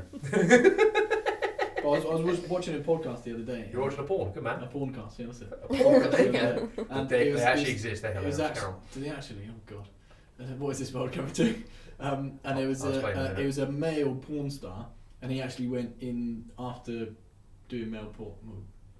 Male porn? I don't think it was gay porn. I just mean he was a porn star. He was Yeah. male, and he went into like relationship and dating coaching afterwards, Wow. and did a lot of research into the effects that porn has on the brain, especially for males. And it was going along the lines of you said is the more and more you watch porn, whatever, I don't know if I'm allowed to even say We're it, fine at this it's too point. late now. I We're think fine you at have this to point. star it out if it's written, right? I think so. Yeah, we've gone yeah, on. we have done recently. It does it automatically But for us now. it's a massive dopamine hit, isn't it? Which you're in nature, you're supposed to receive that for doing something difficult.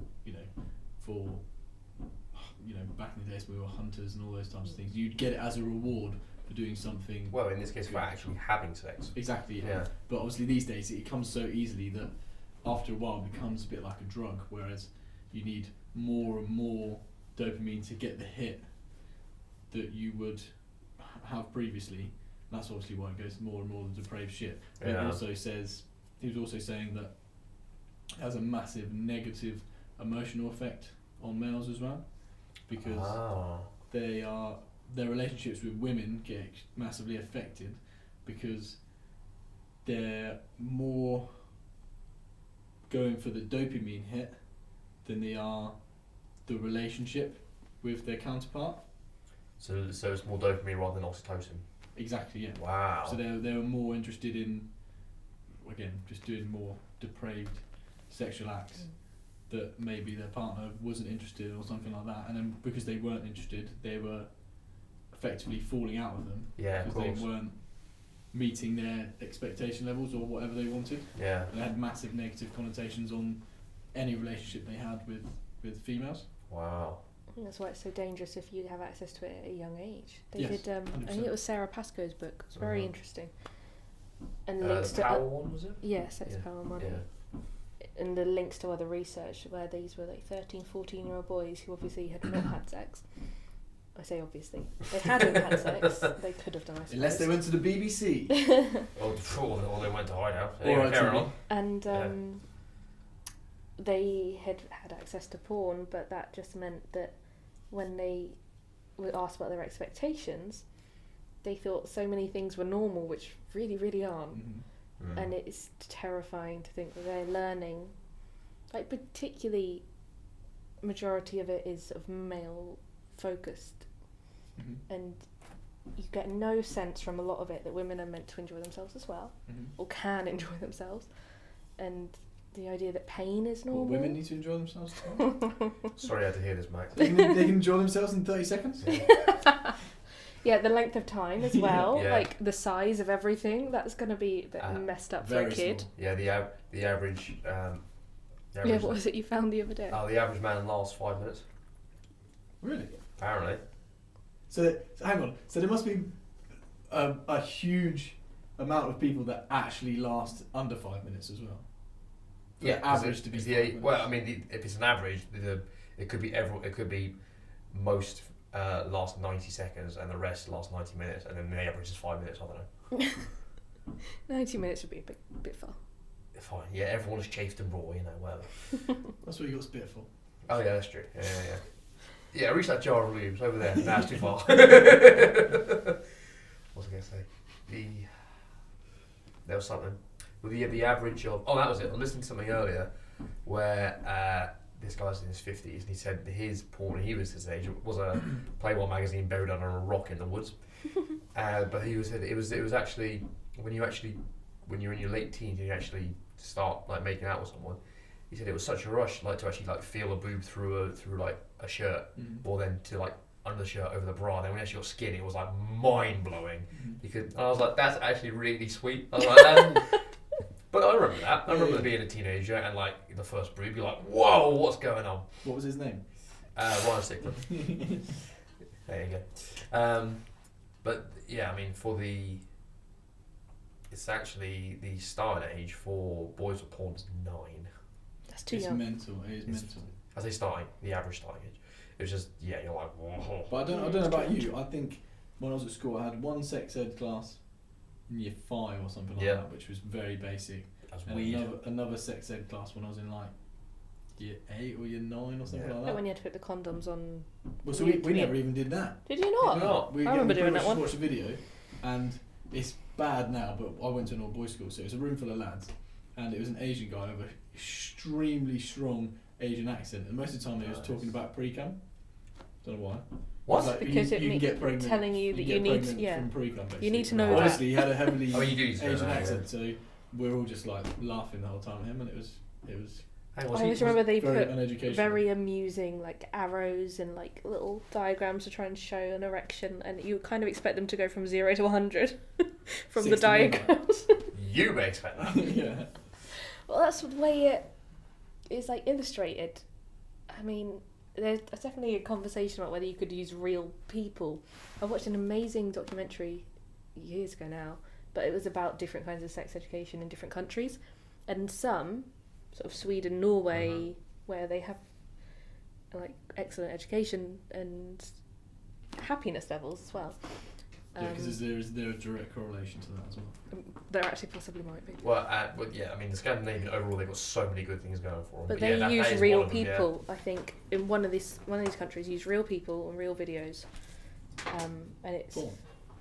yeah, like designed to be educational. Like they weren't having sex; they were just showing them actual bodies and body parts and variety, and it's really interesting. Well, And so I my think point so much more helpful. with that is, rightly or wrongly, I learned most of what I understand about sex through porn. Whether that's a good thing or a bad thing. Exactly. I think it depends on the kind. Yeah. Are you saying how you have sex now or how you started having sex? Both. I mean, I don't watch porn anymore. I haven't watched porn for God knows how many years. Yeah. Simply because I started reading into the negative effects it has on people. And I think it probably helps that... Now you just look at yourself in the mirror, don't you? Exactly. I don't need porn when I'm just looking at myself. But the mirror's getting a bit dirty now, you can't really see it. It's just like... It's steamed up, yeah. Yeah, exactly, yeah. All that condensation. My point is, without sounding like, as you say, a pretentious twat, is... I didn't say I was a twat. No, Okay. you said he was. Yeah, Carry on. exactly, yeah. I heard you say it, you just didn't say it to my face.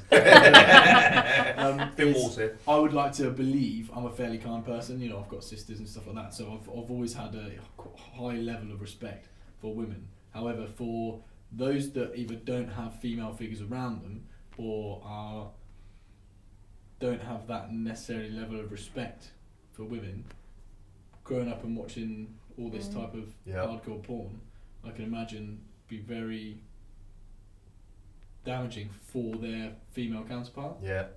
As you say, because of the extreme or whatever ways they feel they should or are supposed to. Well, yeah, exactly, because most of the emphasis is on guys watching porn and like, oh, they're starting such an age, it's terrible, the damaging effects. Because there seems to be a general like taboo to even talk about the fact that women watch porn, and then you're going to have girls of a similar age. We can all agree that women mature faster than men do. If men are starting at 9 watching porn, what age are females starting at? Much later, because it's not directed at them. But if you're going to have all these hormones going on, your body's changing, you're getting you're actually experiencing arousal. You're like, what the hell's going on? You're like, this stuff is out there for everyone to have a look at. You'll be seeing it and be like, Jesus Christ, that's terrifying. Like, I don't want to do that. Like, is that what sex is? What the fuck? I don't look like that. Oh my God, I'm horrible. I hate myself. All this, it's got to be way worse for them. Like, it starts in the middle practically. What do you mean? Like, you don't really see the beginnings. You rarely see. You don't see formal female foreplay very often. And it's normally the man's already erect, they're ready to go, there's no need for lubrication. Yeah, but that's the thing, you don't see the beginning part, you don't understand. They never talk about consent, they never use condoms, they just go straight for it.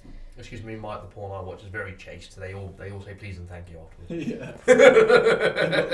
I know exactly what porn you watch. Medieval. Yeah. Just one man standing. Yeah, just one guy there. Yeah. I don't remember many pleases and thank yous. A lot of sorries and crying. Just profusely apologising. Yeah, no, you're absolutely right, because there's just no emphasis on it. So I think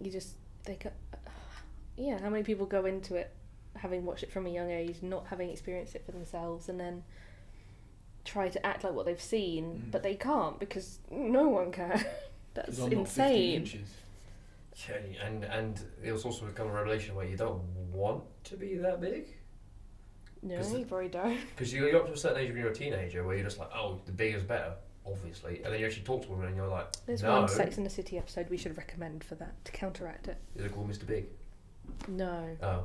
No, it's the one Samantha has a sex with the man who's got this like very large penis. She hears about him. She hears the stories. Like, challenge accepted. Basically, yeah. Even she can't do it. So, so there is too big. And her character has been worn out, let's put it that way. I can imagine. I love Samantha. She's amazing. There's something about the fabulous promiscuous woman that's very something admirable. About her being completely unapologetic. I love it. Yeah, fair point, yeah. And then we can show them the episode of New Girl where he's got the micro penis, just to go the other way. Yeah. Well, so when I watched New Girl, because I'm not gonna lie, I've watched New Girl. I watched every episode of New Girl, and it is actually pretty good. I enjoy it. It's one of the great shows ever. Yeah. My girlfriend at the time started watching it and effectively forced me to watch it. And you're like, why am I watching this shit? I hate it. Yeah. Like second episode in, I'm like, right, what's going on? Yeah, what's next? Let's watch the next one. Yeah. And I didn't actually realise that micro penises were a real thing. Like literally, like Mr. Chow have a hangover. Yeah. That is a thing. A little mushroom cap. Yeah. Yeah. And well, the great thing about that is that's Ken Jeong's actual dick as well. So he's got a micro penis. That is big. Yeah, but as his wife said, he's a grower, not a shower, so it's all good. I mean, how do you get much bigger than that? Apparently, she's got no complaints. Apparently, so fair play. But when I found out, I was literally like, I think from the male perspective, we have empathy, but a lot less than say most women. I had immense amount of empathy for a male in that position. Yeah, because you're like, shit, like you can't actually do anything. There's a certain. What are you gonna do with that? There's a certain degree of your sense of self, for rightly or wrongly, is correlated to how you feel about your dick. 100%. And is correlated to the size of your dick. Like that's why big dick energy is a real thing. Yeah. Oh, a real thing. Yeah. Yeah, definitely. Because the ones who are super cocky, you're there like, pardon the pun. Well, that must be really where it comes from. Yeah, probably. Yeah. But imagine. Because you see, imagine if she had a micro penis. Christ. That'd be on your mind. The whole time.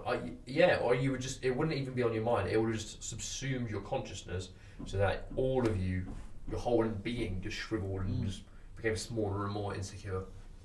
But I do like the characters, so the guy who plays the dude with the micro penis, is like 6'6" and is just jacked and beautiful. But he's like the main character in the Jack Reacher series.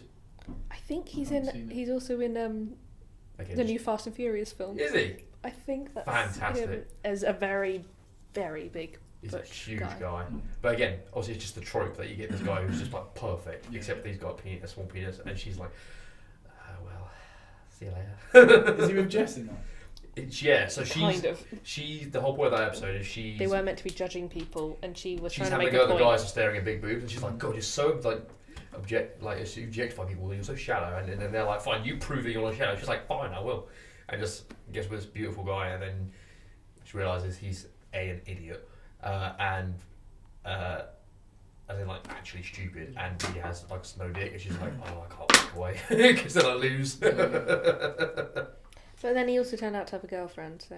Oh, he's an asshole, yeah. Well, he's not. He's just an idiot. Who's your favourite character in that? Winston. Coach, come on. Really? Coach. Everybody said something different. I was going to say Schmidt. Schmidt has the best character development of all TV series ever, because he starts off an arsehole, owning the fact that he's an arsehole, and that's how he bags chick after chick after chick after chick, and then he's like, his and Cece's relationship is really lovely to watch. So I don't know this as a fact, but I know that it is in How I Met Your Mother. Go on. But is Schmidt gay in real life? No. Is he not? No. Okay. I always just assumed he was, but I just thought it was funny that in that and How I Met Your Mother, the womanizers are actually gay. No, he's got a couple of kids. Okay, fair play. Because he's also in. That's not really ruling out the fact he's gay. But yes, no, I don't think. I'm gonna assume he's not gay. I was gonna say there are other methods to have children these days. Stealing them, Jess, I'm not allowed to steal them anymore. You know that, right? Have a swirl. You never know the baby's Mexican. Rocco or Cockroach.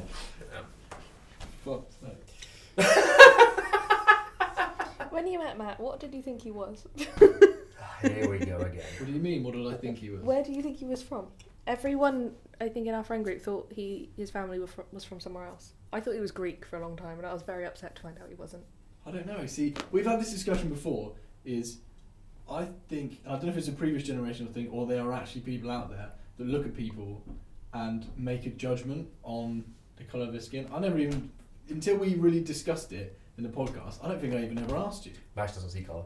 I literally don't see colour. Seriously. I don't know if it's where I was brought up or something like that. Like I never even ever consider it as a thing. However, yeah, I guess you were Greek or some type of European. Okay, probably.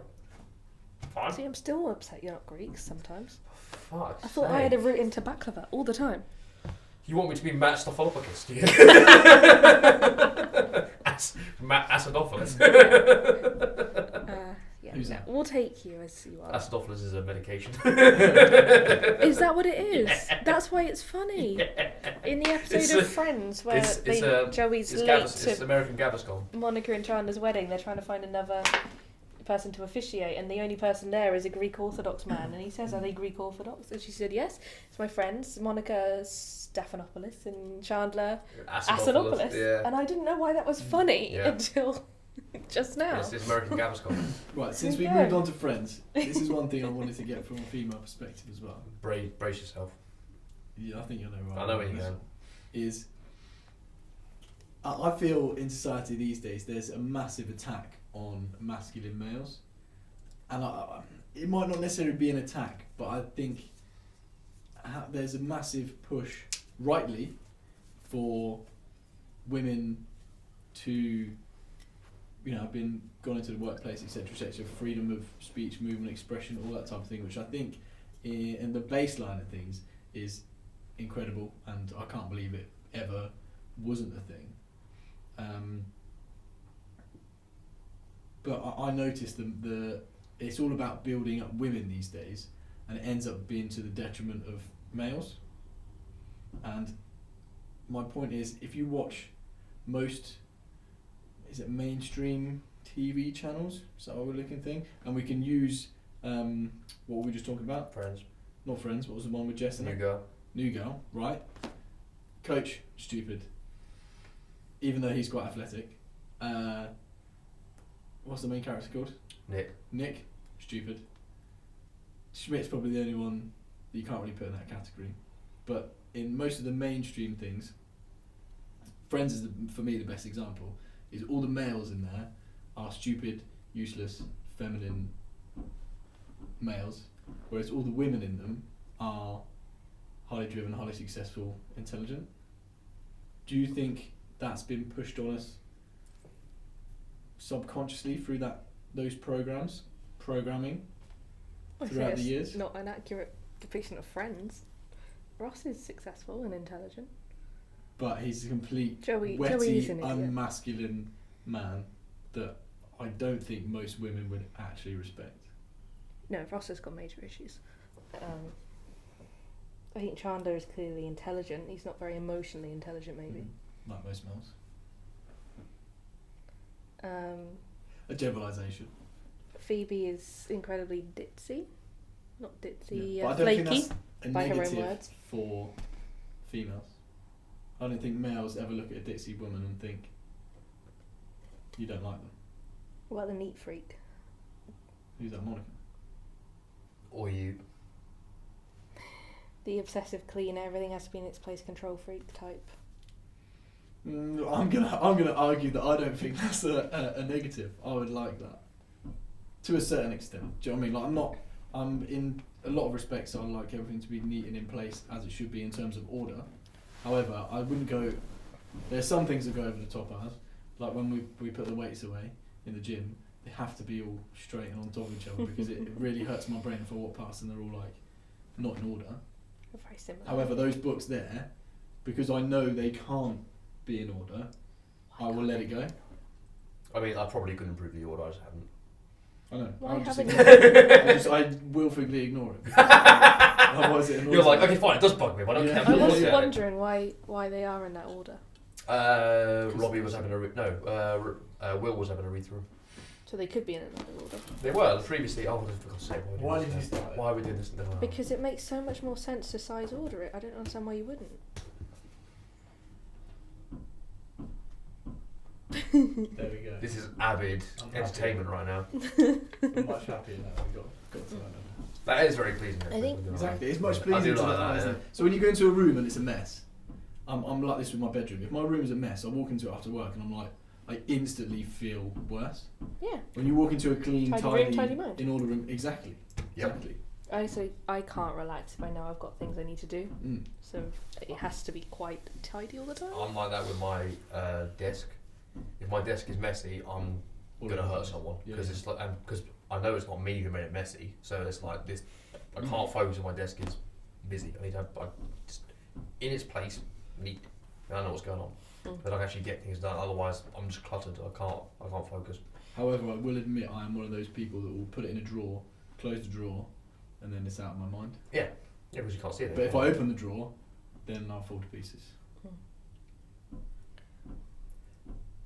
So back to my point. So About- I don't think about you can use about sitcoms Friends. as an example necessarily, because I think as a rule in sitcoms everyone is flawed and you might have one person who acts like a normal human being. But you've got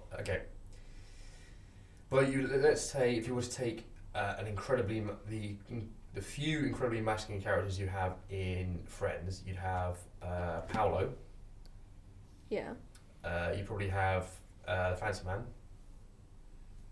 Fancy Man. Russell. What's his name right at the end? Oh. With the moustache? Yeah. No. No, yeah. Oh. Richard. Tom Selleck Tom is Selleck. wonderful in that. Again. In everything. Again, he's one of the few men who can pull off a mustache and still look very handsome. Russell And not to is be Paolo, yeah. Dermot. What's his character's name? For anyone who's yelling Gavin. Gavin. Yeah, there you go, Gavin. His name is Dermot. Well, that doesn't matter. It matters to me. I know. But those you've got like three really masculine dudes there because they're Why is he masculine? okay, maybe not Gavin, but Tom Selleck is, and the guy who plays Tom Paolo Selleck is. can't argue with that. Because they're tall. Paolo is incredibly like big, masculine, Paolo's loads of quite hair. Vain though, isn't he? Yeah, but he's a pretty big dude. He's got the hair He's like big. a lion. And That's your argument. He's big. He's a lion as well. Yeah. Okay. But He's very got long curly hair, very masculine. If you take out the language barrier, like he's physically quite intimidating. Yeah. Which as it were. And on that point is psychologically, I don't know if it's based in history, obviously when we were fighting in the jungles and all that type of shit. Jungles, yeah, I don't know why I chose all those English jungles. Yeah, it's all the English jungles we had. Yeah. Is males respect larger, stronger males. Yeah. And I think on the flip side of that, women, not the flip side, on the same side, women tend to respect them as well. Is that based in a protection? It's based in an evolution. The Evolution, bigger you yeah. are, the more likely you are to be successful. Yeah. You can't argue with that. And these days, it's as long as it's not obsession, it's just a sign that you're looking after yourself and you are. It's respectable, isn't it? Yeah, and it's also being interested in taking care of yourself, and you can't really get away from the link between physical muscles and like protectiveness and things like that.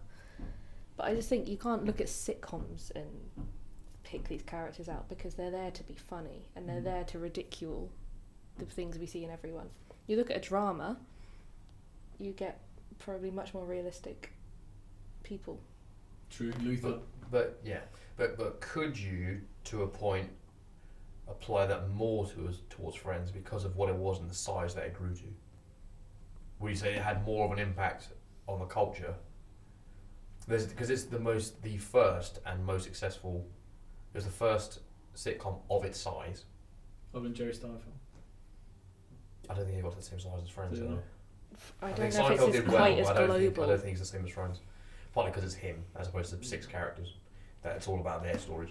If something got to that size, that was something that was so big that the finale they stopped Times Square so people could watch the finale together. Like that, nothing like that has That would have happened been since. something. That would have been unreal to see that. But I don't know. I mean, we were too young really to have seen the change before and after. Okay, let me put it like this. It tends to be the norm in at least comedies, Family Guy, The Simpsons, all those types of things where the males are stupid idiots and They're also written by men though. yeah, very true. It does lean towards absurdist Friends, comedy, Friends is doesn't it? not written by just a man.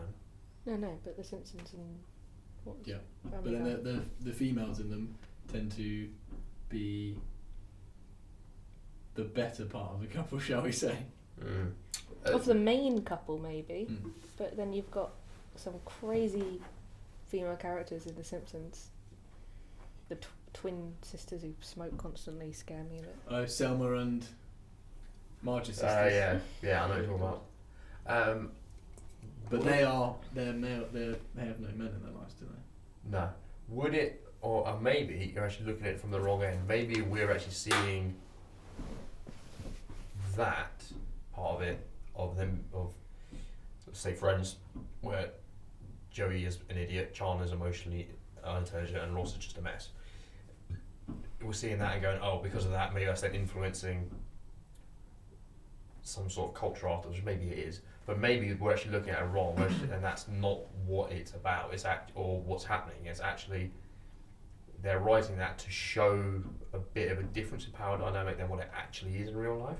Maybe those characters are portrayed in a more of a stupid way because that's not more the case of where it is. Because they are, all, and that's male and female, because they are all over exaggerated to be a bit of a mess. Yeah, but I was going to say you're not looking at the flaws in the female characters, but also We're not looking at the flaws. no, you can point out the flaws in the male characters and Friends, but you don't see the female ones because you're going to automatically compare yourself with the male ones, so you will notice that more. Yes, good point. Gotcha. Also, so what is it? Ross, Chandler, Phoebe were the 3 sort of known quantities at that point, and they are the most over the top characters in terms of like physical comedy and things like that. I just wonder if they lean that way because you can go over the top with someone who is already like a comedic actor that people know, and maybe that was a draw to the show. Like fairly famous before they started. I know they were. So Phoebe, I can't remember what she was in, but the character she played in the other sitcom was Ursula the waitress. She was in Frasier, which came So before she Friends. basically, her Frasier, twin sister he was in a Friends. very strong masculine Belsley, I suppose. But he's the same problem as Will Smith did in Hitch, as he could solve everyone's problems but his own. Very good point, yeah. Frasier was very good. I think Chandler, he was the one with scheduling difficulties. I think they wanted him, but they weren't sure if they could have him, and eventually it all worked out. Was he doing what other projects? Yeah, something else. Wow. Now, Right. this Yes. is one thing we were talking about the other day, Matt, which I thought is an extremely interesting point of view, which we've never really touched on. But it'd be great to get a female perspective while we dissect this. Max, we can't talk openly about the Jews, you know that, right? Well, we spoke openly about the Jews. Oh and yeah, that's fine. Carry They on. created so much success for themselves because they what was it called? The best form of revenge Which would be overly successful, is massive success. And Yeah. they absolutely smashed it in that There you respect. go. Then my point was, in the whole transgender debate, is a lot of it, my opinion from a lot of the stuff I was reading was more pushed towards over feminising of males due to the overarching feminist movement. However, Matt made an excellent point the other day. First time for everything. Exactly. Is I think it's something stupid like 95% of all the people that transition is male to female. Now, the males are going in and obviously dominating the female sports and taking over the female spaces. And the point you made, Matt, forgive me if I butcher this, is it's actually the other side of the spectrum, which I think most of us have been neglecting. It's actually the male aspect still vying for control over those things. Is that what you mentioned? Yeah, and in the fact that they're going in as biological males and then just destroying female sports. Yeah. Yeah. And it's more the patriarchy, In quotes. further pushing its own agenda just in a new version. I don't know. Maybe. Yeah, so Maybe if you get to see success from a transgendered athlete, then that's good for the movement. But I don't know of anyone who actually is. Yes, I find it hard to believe that anyone who actually does transition and go through the emotional upheaval, physical, hormonal changes is really thinking about this big picture. I feel like these pictures are put onto it by other people. Mm-hmm. But I don't know any transgender people, and I'm hesitant to put an opinion out there really, because I will take my perspective. And that's what we're asking for. And Yeah. that's why I'm clarifying it's a perspective. Exactly. It It's is. an opinion. As And We're- Jess, we just- always say Yes, go on. that opinions are like arseholes. Everybody's got one, and they're usually full of shit. And more importantly is that Max and I and everyone here is an idiot. And we're not qualified in any perspective whatsoever on what we're talking about, because this is just talking. As everyone does and everyone talks. It's just discourse. But you Yeah. two talk with a lot of authority, and possibly you need to be aware of it. People might take everything you say as fact. I would. You do that all the time. I would expect a certain level of people to say what say as fact. I'd also expect a lot of people to actually Matt, which I would value more. Yeah. I'm not saying you wouldn't value it. I just think sometimes you have to be wary that not everyone will question it. What is that's That's because they're NPCs. That's not unfortunately that's not an issue of mine. What it's not necessarily my issue. What is your perspective, Jess? In answer to What Max's exactly question. is the question? So if you to what you said, I think you're certainly right that if there were to be someone who was to feel, hey, I'm 24, I felt unhappy for the last 10 years of my life, I've transitioned, I feel so much better now, I've had surgery, I've taken the correct hormones, I have changed my name and hair and everything like that, and you're living as close to biologically as you can to that other gender you want to be. You're absolutely right, I don't think they think anything like that. If you were to be someone who were to be really bad at a certain sport and then go turn up the next day and go, hi everyone, I'm a woman and I'm going to compete as a woman, and since competing as a woman you have jumped from 411th to 1st for the last 2 years and been destroying biological females, wrecking all historical records set in that particular sport, having had no hormones, no surgery, still having sex with women, all you've done is change your name and shave all your hair off. I think that's a huge issue, and that all that does is put the people who are actually transgender, put them in a horrifically bad light, and also really badly affects women.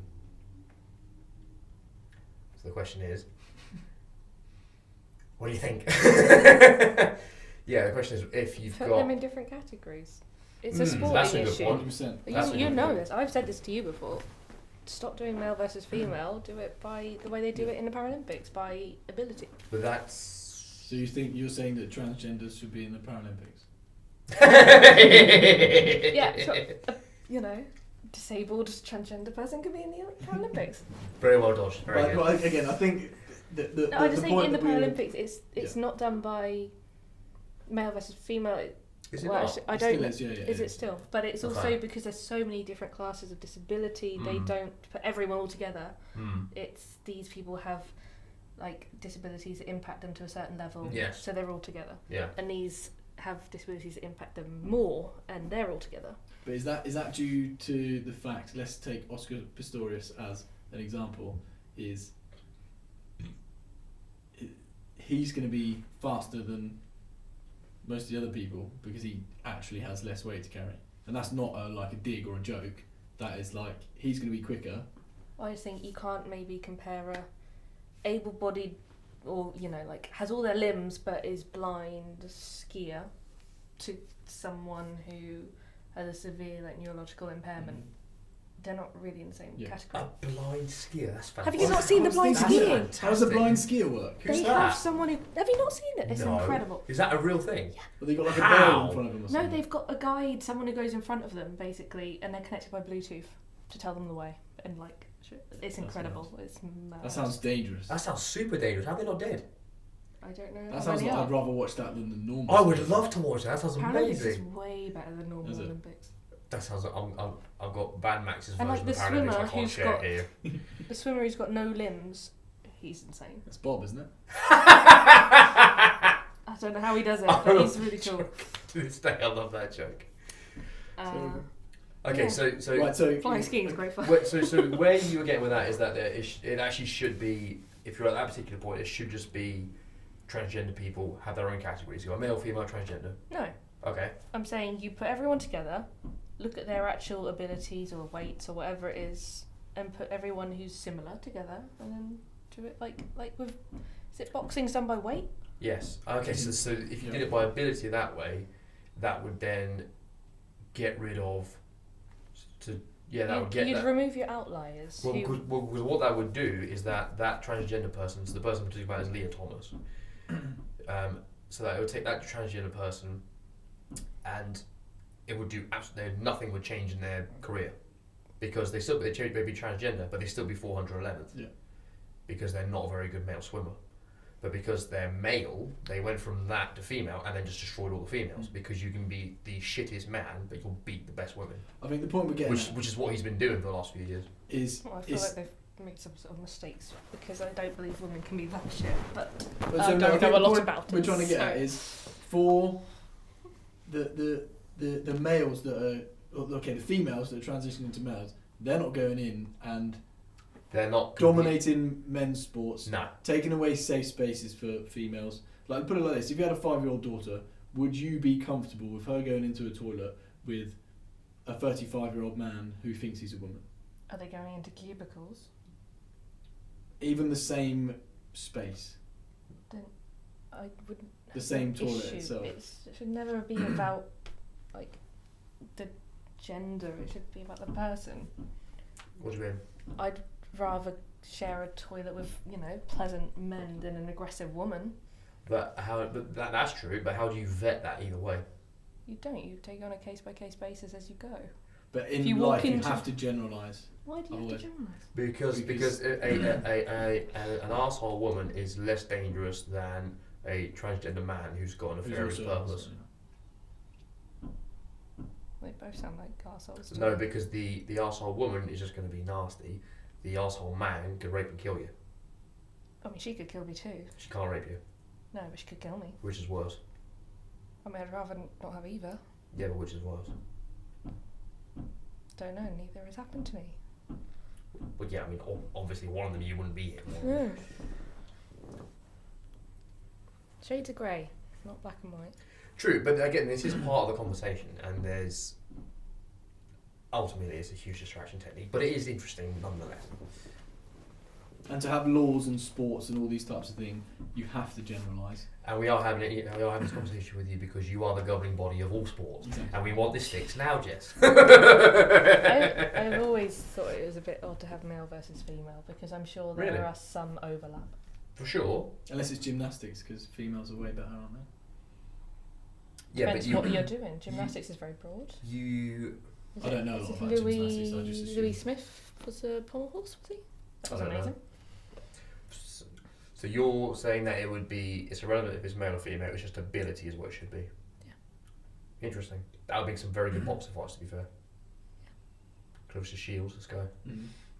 But then, so let's take sprinting for an example. If everybody was in the same category, females would never get to the top. They get to the top of their category, potentially. But how this is probably getting into the weeds about how would you actually do the category, because it's just an idea, isn't it? Because especially like at the moment, you have male and female, 2 categories, nice and easy. She's the fastest woman in the world, he's the fastest man in the world. He gets the kudos because he's the fastest in his category. She gets the kudos because she's the fastest in this category. However, if she went over into this category, she would be 150th fastest comrade in the world. And we've all read 1984. And they are starting to use that word now, which is very terrifying. Really? Yeah, when you, in universities and stuff like that. Oh, yeah. You've seen those videos, yeah, right? When they don't identify them as male or females, they're starting to use comrade. Be aware that That's those are anomalies, and everyone rips the shit out of them. Yeah. Okay. Yeah, you're good. Interesting okay. choice. Yeah, it's very. Have you read 1984? No, I actually haven't. It's a good book. Fuck with your head. It's a dystopian fiction. I am aware of the plot. Yeah. Yes, that I see in the world these days, people I think taking as a plan or a world view, and it's kind of worrying, really. Elements of it, yeah. What's not all of it. But what you were saying about the ability, if you would take the fastest man, the fastest woman. Yeah, I didn't say I thought it through and had a plan that we can execute I right now. want a plan now! But I mean, everyone roughly knows how fast they can run. Like, if you're in the sport, if Mhm. you're a sprinter, you know roughly how fast you can run a certain distance. It just has got a sub-minute mile, there you go. Yeah. I think running is unnatural. And I refuse to do it. Well, I mean, that's very true. If you're reading Carl Harpe with David Goggins, he ran so much that his arse cheeks chafed. Yeah, why has this come up twice in one day? Twice in 2 days. I brought it up yesterday. It was then I thought it was just to back up your opinion. Right now, it's just validating you even further. You should be happy. I do like your idea though, by doing it solely on ability, because it's not because then you would just broaden the, you would flatten the expectations for everything, and you'd have like category 1 would be this time, category 2 would be this time, irrelevant of gender. Mm-hmm. And then you could move category if you got significantly better or worse. Granted, it doesn't mean that the top categories in everything are going to, almost everything is going to be men. You know that, right? Or depending on what sport it is, that's always going to be. Yeah, that's women, always going to be men. That's always going to be women. That's always going to be top this. women. Because it will then, if you're doing it in categories like that, if you take, for example, the first 3 are for all time going to be men. It's never going to be a woman be number and 1 the women ever. can never get to the top. They're never going. They're always going to be. Didn't say it was fail-safe. Just said that's the Yeah, way no, I would like it to be if I was going to be. I know. I'm just thinking out loud. But then it does, to sort of counteract that it does then take away the fact that there ever could be a female winner from certain things. Whereas if you had, I guess that is the benefit of having male or female, is that you then can have a female number 1. Because if you were to have, if you go through the UFC, for example, when you start off with Gina Carano, she was the UFC number 1. And then Ronda Rousey, Holly Holmes, Chris Cyborg, Rose Namajunas, all that stuff. Like, especially when you get into things that are skill-based rather than just flat strength. Well, the UFC one's fascinating because I think they're talking about doing a category which is basically a free-for-all, but provided both fighters accept to it. So you've done like a few of them, like, who did it? Like a Royal Rumble. Yeah, WrestleMania. Amanda Nunes did it, where she had the option to fight a dude, and she went, yeah, let's do it, and he went, yeah, right, let's do it. She beat the living shit out of him. Did she? Yeah, it was fantastic. But it was the fact that I think that's a great idea. If you then open it up to be like, okay, we're going to have the usual categories, male and female, and then we're going to have another one which is a free-for-all, and as long as you both agree to it, going in knowing exactly what's going to happen, then go for it. Because I think that's a great idea.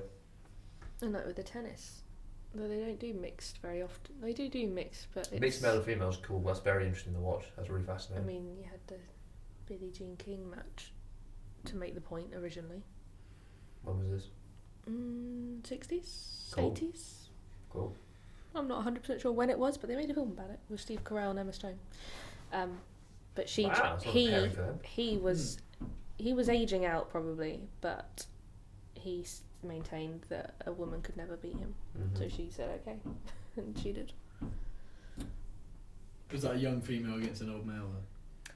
Not old, I guess old for tennis, and she was young. She wasn't even that young, I don't think. But So she was like So coming is into that- her peak and she was on the way out. Is that a fair representation then? made a point. Yeah, as you say, if his point was that no one ever... Yeah, no woman would ever beat him, yeah. I That's think just he kind of very a much Stupid believed, thing to say. It was a Yeah. very dumbling. very yeah. truly believed it. Well, this is the thing, like we had a girl in our year at school who was the under-18s Taekwondo champion. She was fucking terrifying. Well, especially in Taekwondo, because they... Oh no, I'm thinking more of Jiu-Jitsu. Go on. Where it's Taekwondo, they do it on weight, like weight distribution as well. 'Cause What to match you up? yeah, most of the moves are based on No, that's weight judo. Is that judo? Yeah. So again, especially for a female, because they're smaller, they would command less space, and therefore they'd be able to maneuver into better positions quicker and easier. Not quite. It's the lower center of gravity. Bring it out for you. They got because they got a wider pelvis, the lower center of gravity, which for judo is fantastic Yeah, because it's all about getting below your opponent's center of gravity, and then so you break the balance. yeah. Yeah, that's a good point. Yeah, judo would be very good. But then, so what about horse racing? Because they're always very small males, aren't they? That's a good point. Depends Do you what have female one the- jockeys? I think Yeah. you do, yeah. Do you? Yeah, okay. But then, does it come down to then that males will tend, in general, again generalisation, to push themselves further and harder than their female counterparts? No, because you've got. I'd say that must be individual Yeah, personality. well, there's two things as well we've got to look at. We've got to look at objective strength and strength relative to body mass. So strength relative to body mass, women will win all the time because they can gain more strength in their legs relative to their overall size than any man can. Is that because they're smaller? Yes, because they don't. Like They ants, ants obviously they can carry way more than their body weight. ants. I'm thinking it's actually, if you look in science, it's actually due to gravity, isn't it? Because of the ants, gravitational push. Yeah. So females are smaller than they can lift. Yeah, so that's more relative to with body their- mass. Yeah, whereas men will lift more objective weight because they are capable of being bigger overall. That's what you're looking at. In regards to being pushing themselves further, again, it's absolutely down to individual basis. It's more mentality, isn't it? If you got the right fuel, you'll do anything. Like if you take $1 Million Baby as a boxing film, where it's about, That's a fiction. as an example, fiction or otherwise, it is the female version of what's his name, which is really going to bug me, who lost to Tyson Fury a few times in a row, Deontay Wilder, who, like many boxers, drag themselves out from the gutter. That's the same thing she did. She dragged herself out from the gutter, became like the boxing champion. If you've got a strong enough why, then you can do anything. Very true. If you need to get a heavy cabinet to the top of the stairs and no one's there to help you, you can do it. It's the most stubborn. She this Let it go, Jess. Let it go. I got it to the top. I know, Don't need to let it go. I Yeah. just like to bring it up. She's so stubborn. She has this marble table that's about this big, right? It's in the living room. I tried to pick it up and I needed to get my back in. She carried up a flight of stairs by herself. There was no one else to help me. I was just like, what the fuck? Again, it's a strong enough why. Very true. And you didn't used to give yourself an option out, did you? You said it's gonna go up these stairs, and that's it. It was either that or it was going to stay downstairs. No, it was just going up the stairs. I live in a flat, so it wouldn't have been very useful if I left it down the stairs. No, of course. Then the communal areas. Well, I think it's what you like about me. Part of it. Yeah, The fact I'm really you're stubborn. very stubborn. And it's great as well because actually, I'm actually going to go back on the fact of how we talk shit when it comes to exercising. So Max will yell abuse at me and it makes me do better. Whereas you'll watch me do something like climbing and then you'll get really pissed off at yourself and then you'll do it. It's not really real. I hate the fact he can do things I can't.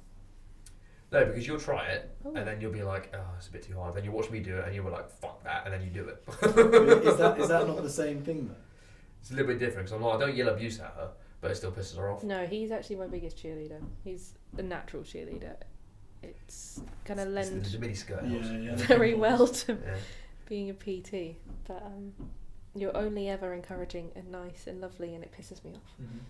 Oh, that pisses you off as well. Everything pisses me No, that's good. I like that. But if you were to be abusive and say you can do it, that probably would shut me down. If I'm being abusive, I'm not saying you can do it. No, say I can't do it, sorry. Oh, yeah. Yeah. Yeah, that's true. Well, the thing is, how we talk to each other, we don't say we can't do it. We just we just say that's like weak effort. Yeah. Well, Yeah. effectively, we are saying that though. It's like you can't do that. You're a pussy. Yeah. Or is that what you got? Kind of thing. Yeah. Yeah, I still haven't quite worked out what my motivation is. I see there being 3 tiers. There might maybe be 4 tiers on above, but there's 4 tiers. Is sort of the state school and stuff like that teach you to be a debt slave worker who just does the normal working, and then you've got the private schools that they teach you to be the small business owners, professionals, dentists, all those types of things. And then the 3rd tier being say like the Eatons and places like that, where they sort of teach you and prep you to be the politicians, the big CEOs, the ones that actually run and control everything. How do you see it? Yeah, I'd agree. And again, but my point is whether that's a hierarchy, and I think it is a natural social hierarchy, whereas you've elevated yourself out of that level, and then the game really in life is to keep elevating yourself to the top, and you've got to go through each stage in order to get there. Yeah, that makes sense. It'd be like that, and the difference between just normal secondary education and private school education. And my point was the debt slaves. I think the most heinous, and I'll even go as far as say it's crime, Good finger point. Go on, is mate. to tell everybody they need housing, because it forces you need to own your own home, because it forces you to get into massive debt in order to own your own home. That was the first one that the banks created a lie around, and the second one is the education. Both, if you do not utilise them and use them properly, create a debt slave for life. So you've got massive mortgages, which you have to go to work every single day to pay off, otherwise you lose your home and you've got nowhere to live. The second, the education, which if isn't applied into your day-to-day workings, i.e. you're not like an accountant or a solicitor or something like that, which actually creates massive or much more increased wealth, you end up having a chain around your neck basically for the rest of your life trying to pay off your student loans. Whereas in the previous generation, you only went to university for things like being a solicitor and being a doctor and all those high paid either jobs or potentials to create businesses. Whereas these days you can go to university for social studies or gender studies or something that's never going to create an amount of wealth that's going to be able to pay off your debt correctly. What do you think? For the housing thing, I think you're right to a point. I think getting the house itself, you get something under your name as your property. If you were to own it, if you were to have it and live in it for a certain amount of time, and then either were to sell it and then gain the profit on that, or you never relinquish it and you let it out. I think that makes sense there. I see what you mean about having it something that you had to be indebted in that perspective, and just to always owning a house. I see what you mean, because you are being saddled with what is, if you remove what the item is, it's a lifetime of debt effectively. I think it's a bit more nuanced to it with a house, particularly because it is something that gives you your independence, gives you your own home, gives you something that is. But does it give you independence if you have to work psychologically to pay for it? So I'm not disagreeing. I'm just saying I think there's a bit more to it. Psychologically gives you more independence. Then maybe gives you that space. Then go, okay, what can I do with this? Okay, maybe before you went in, you're like, cool, it's gonna be my place forever. I'm gonna live here and do this. I'm gonna work in office forever, and that's just how it's gonna be. Because that's how society set up. Maybe once you get into there, you have 3 or 4 years in there, and then it gives you the time to be like, okay, I actually, now I've been here, I actually can, I've paid off a certain amount of my mortgage, I actually now can, I don't know, rent to buy on it or something, and then you have another property that you then move into, and then you rent out this one, or vice versa, so then you actually are having something overall that's more of an asset that way around. Is that right, saying rent to buy? No? Am I wrong? Buy to let. I beg your pardon. Yeah, maybe that's another way to look at it, that you wouldn't have seen that avenue unless actually living in it by yourself, being able. But I mean, education, yeah, I agree in that perspective. But to be devil's advocate, you're kind of managing at scale, because how, if you're in a country with 70 million people, you can't teach all of them to be CEOs, can you? No. Otherwise, everything grinds to a halt, because then there's no truck drivers, there's no deliveries, there's no farmers, there's no doctors, dentists, supermarket people, postmen. And again, you need all of those. You need the whole hierarchy, the whole strata of people to make a society work. No, that's a good point. Because if everyone pursued their dreams, everything would just implode. Because the things that are required of human interaction to make everything work would just vanish. Not everyone's dream is to have a successful career and earn a lot of money. Very true. And success is different for everyone as well, which is a really important thing, because we're sold this idea that success has to be CEO, guy flying off to Dubai all the time, a boss bitch owning a magazine company, Devil's Wears Prada kind of shit, which is largely nonsense, because they are, if we take those stories as parables, they are largely very unhappy people who have a lot of money but are very depressed because they're not fulfilled for whatever reason, and they have probably a shit social life, probably a terrible family life, because they're always working, even though that is something that we're told that is the ideal of the pinnacle of human achievement. Yeah. And we've discussed it before, and I always think that money, it buys your time, which is freedom, and that's what I believe is the real reason to earn money. But I think a lot of people get so caught up in, keeping up with the Joneses type thing, but they don't really think about the reasons they're working. They just think about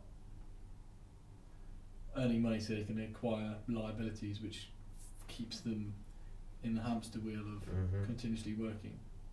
And also it reduces your flexibility, especially if you're constantly buying liabilities, to progress.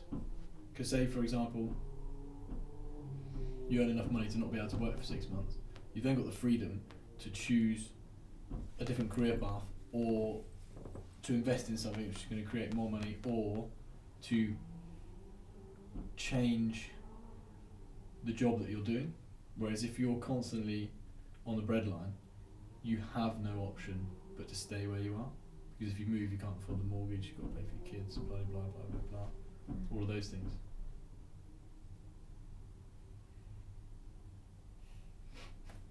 I agree with you, mate. Yeah, it's but is that societal push, or is that more people not really, or the NPCs, as we say, not really thinking about why they're doing things? It's a good question. Yes? You're asking big questions about lots of people that we will never really know the answers to. Yeah, it's a nuanced general conversation. And it's a question with an inflection at the end, because it's I don't know the answer. I'm asking the question from a perspective that's different to others. Always be a combination of both. Yeah. Once something is the norm, then it's hard to argue against it. It would be quite a shift to change from a society where most people are homeowners or aiming to be a country that primarily rents, like it is in some countries. Germany and places like that. Yeah. But that's what Klaus Schwab and the WEF are pushing, aren't they? You will own nothing and be happy. Including the accent. Yeah. What's it? Everyone's going to have the same accent? No, you've got to do it in the accent. I've only got one tone, and that's mono. That's it. Accents are Interesting country. not my forte. Yeah. But we can see it even in today's society, there are a lot less homeowners. Like our parents, when we were younger, most people could afford to buy a house when they're like 20 on a standard basic wage.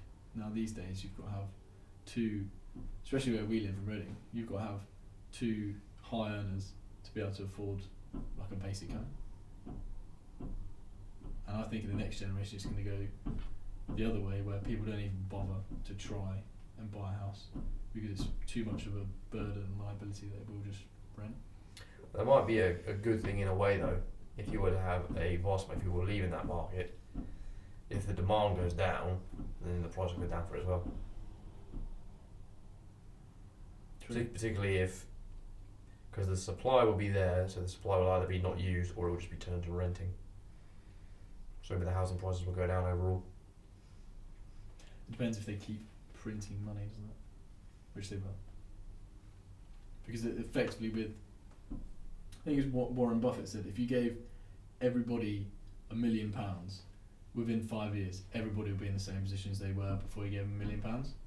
Because most people's, unless they choose to learn and grow and change, they will just continue to do the same things. Obviously the CEOs and the business owners will still do the same things, and the money will travel up straight back to them. Because the level of financial maturity about how you deal with money. Yeah. Exactly. Yeah, good point. Education. Yeah. Not Financial maturity. education. Oh, I beg your pardon. Sorry, I'm thinking of Kiyosaki as well. Yeah. But again, he makes the point as well, doesn't he? Mm-hmm. Is that most of, and I think I'm quite fortunate to not come from a family like this. Is most people bang on so much about education, and you get your education, and that will give you the freedom and the flexibility to do what you want. But realistically, unless you're choosing something like what you're choosing, like an IFA or something like that, if you want to go and be a teacher or what they call in universities, I think go to a lecturer or someone like that. It's just one thing my brother said when he went to university and he studied business. He said, it was very difficult for me to respect my lecturer who was teaching me about business and business studies, knowing full well he's never owned or ran a business. So what is this guy, what does he actually know? He's just reading from a book or reading what he's been told or learnt. He doesn't actually have any first-hand experience in it. So do I really listen to what he's saying? Which is personal experience to have if you're teaching something that is such a hands-on thing. Whereas if you were to have like someone who's a psychology lecturer, that's a little bit different because it's not, if you had to take it from like a trade business, it's not something that you need to be physically be doing or have experience from in that respect. Because you can have it, obviously you can to a point, but it's a little bit different. I would still argue though is that unless you've actually had the experience and you've gone through it and you've properly been in those situations, again, all you're doing is reading and regurgitating. Well, what's the difference between a lecturer and you and me? Exactly, Well, that's what how's that any different? I'm the same.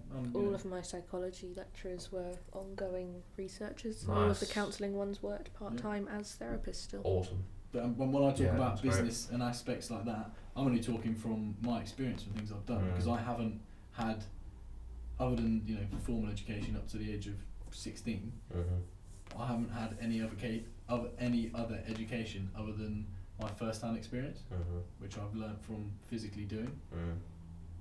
So they're things that I've learnt along the way from actually doing it. Whereas I think, naively, maybe saying from my perspective, people would respect that more to hear my opinion on those things rather than someone that hasn't done it physically for themselves. It's like, use the PT as an example. You're not going to listen to a fat, overweight PT because you'll be like, what do you know, mate? You can't even do it yourself.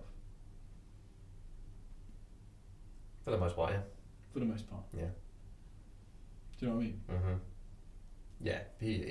Yeah, people are more likely to go for a PT who's lean as opposed to one who's overweight. Because you want to aspire and respect this person you're learning from.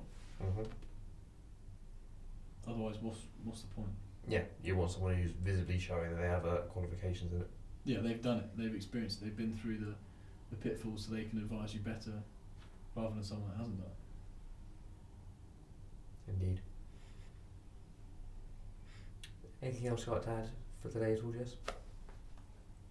No? You know me, I'm more of a listener.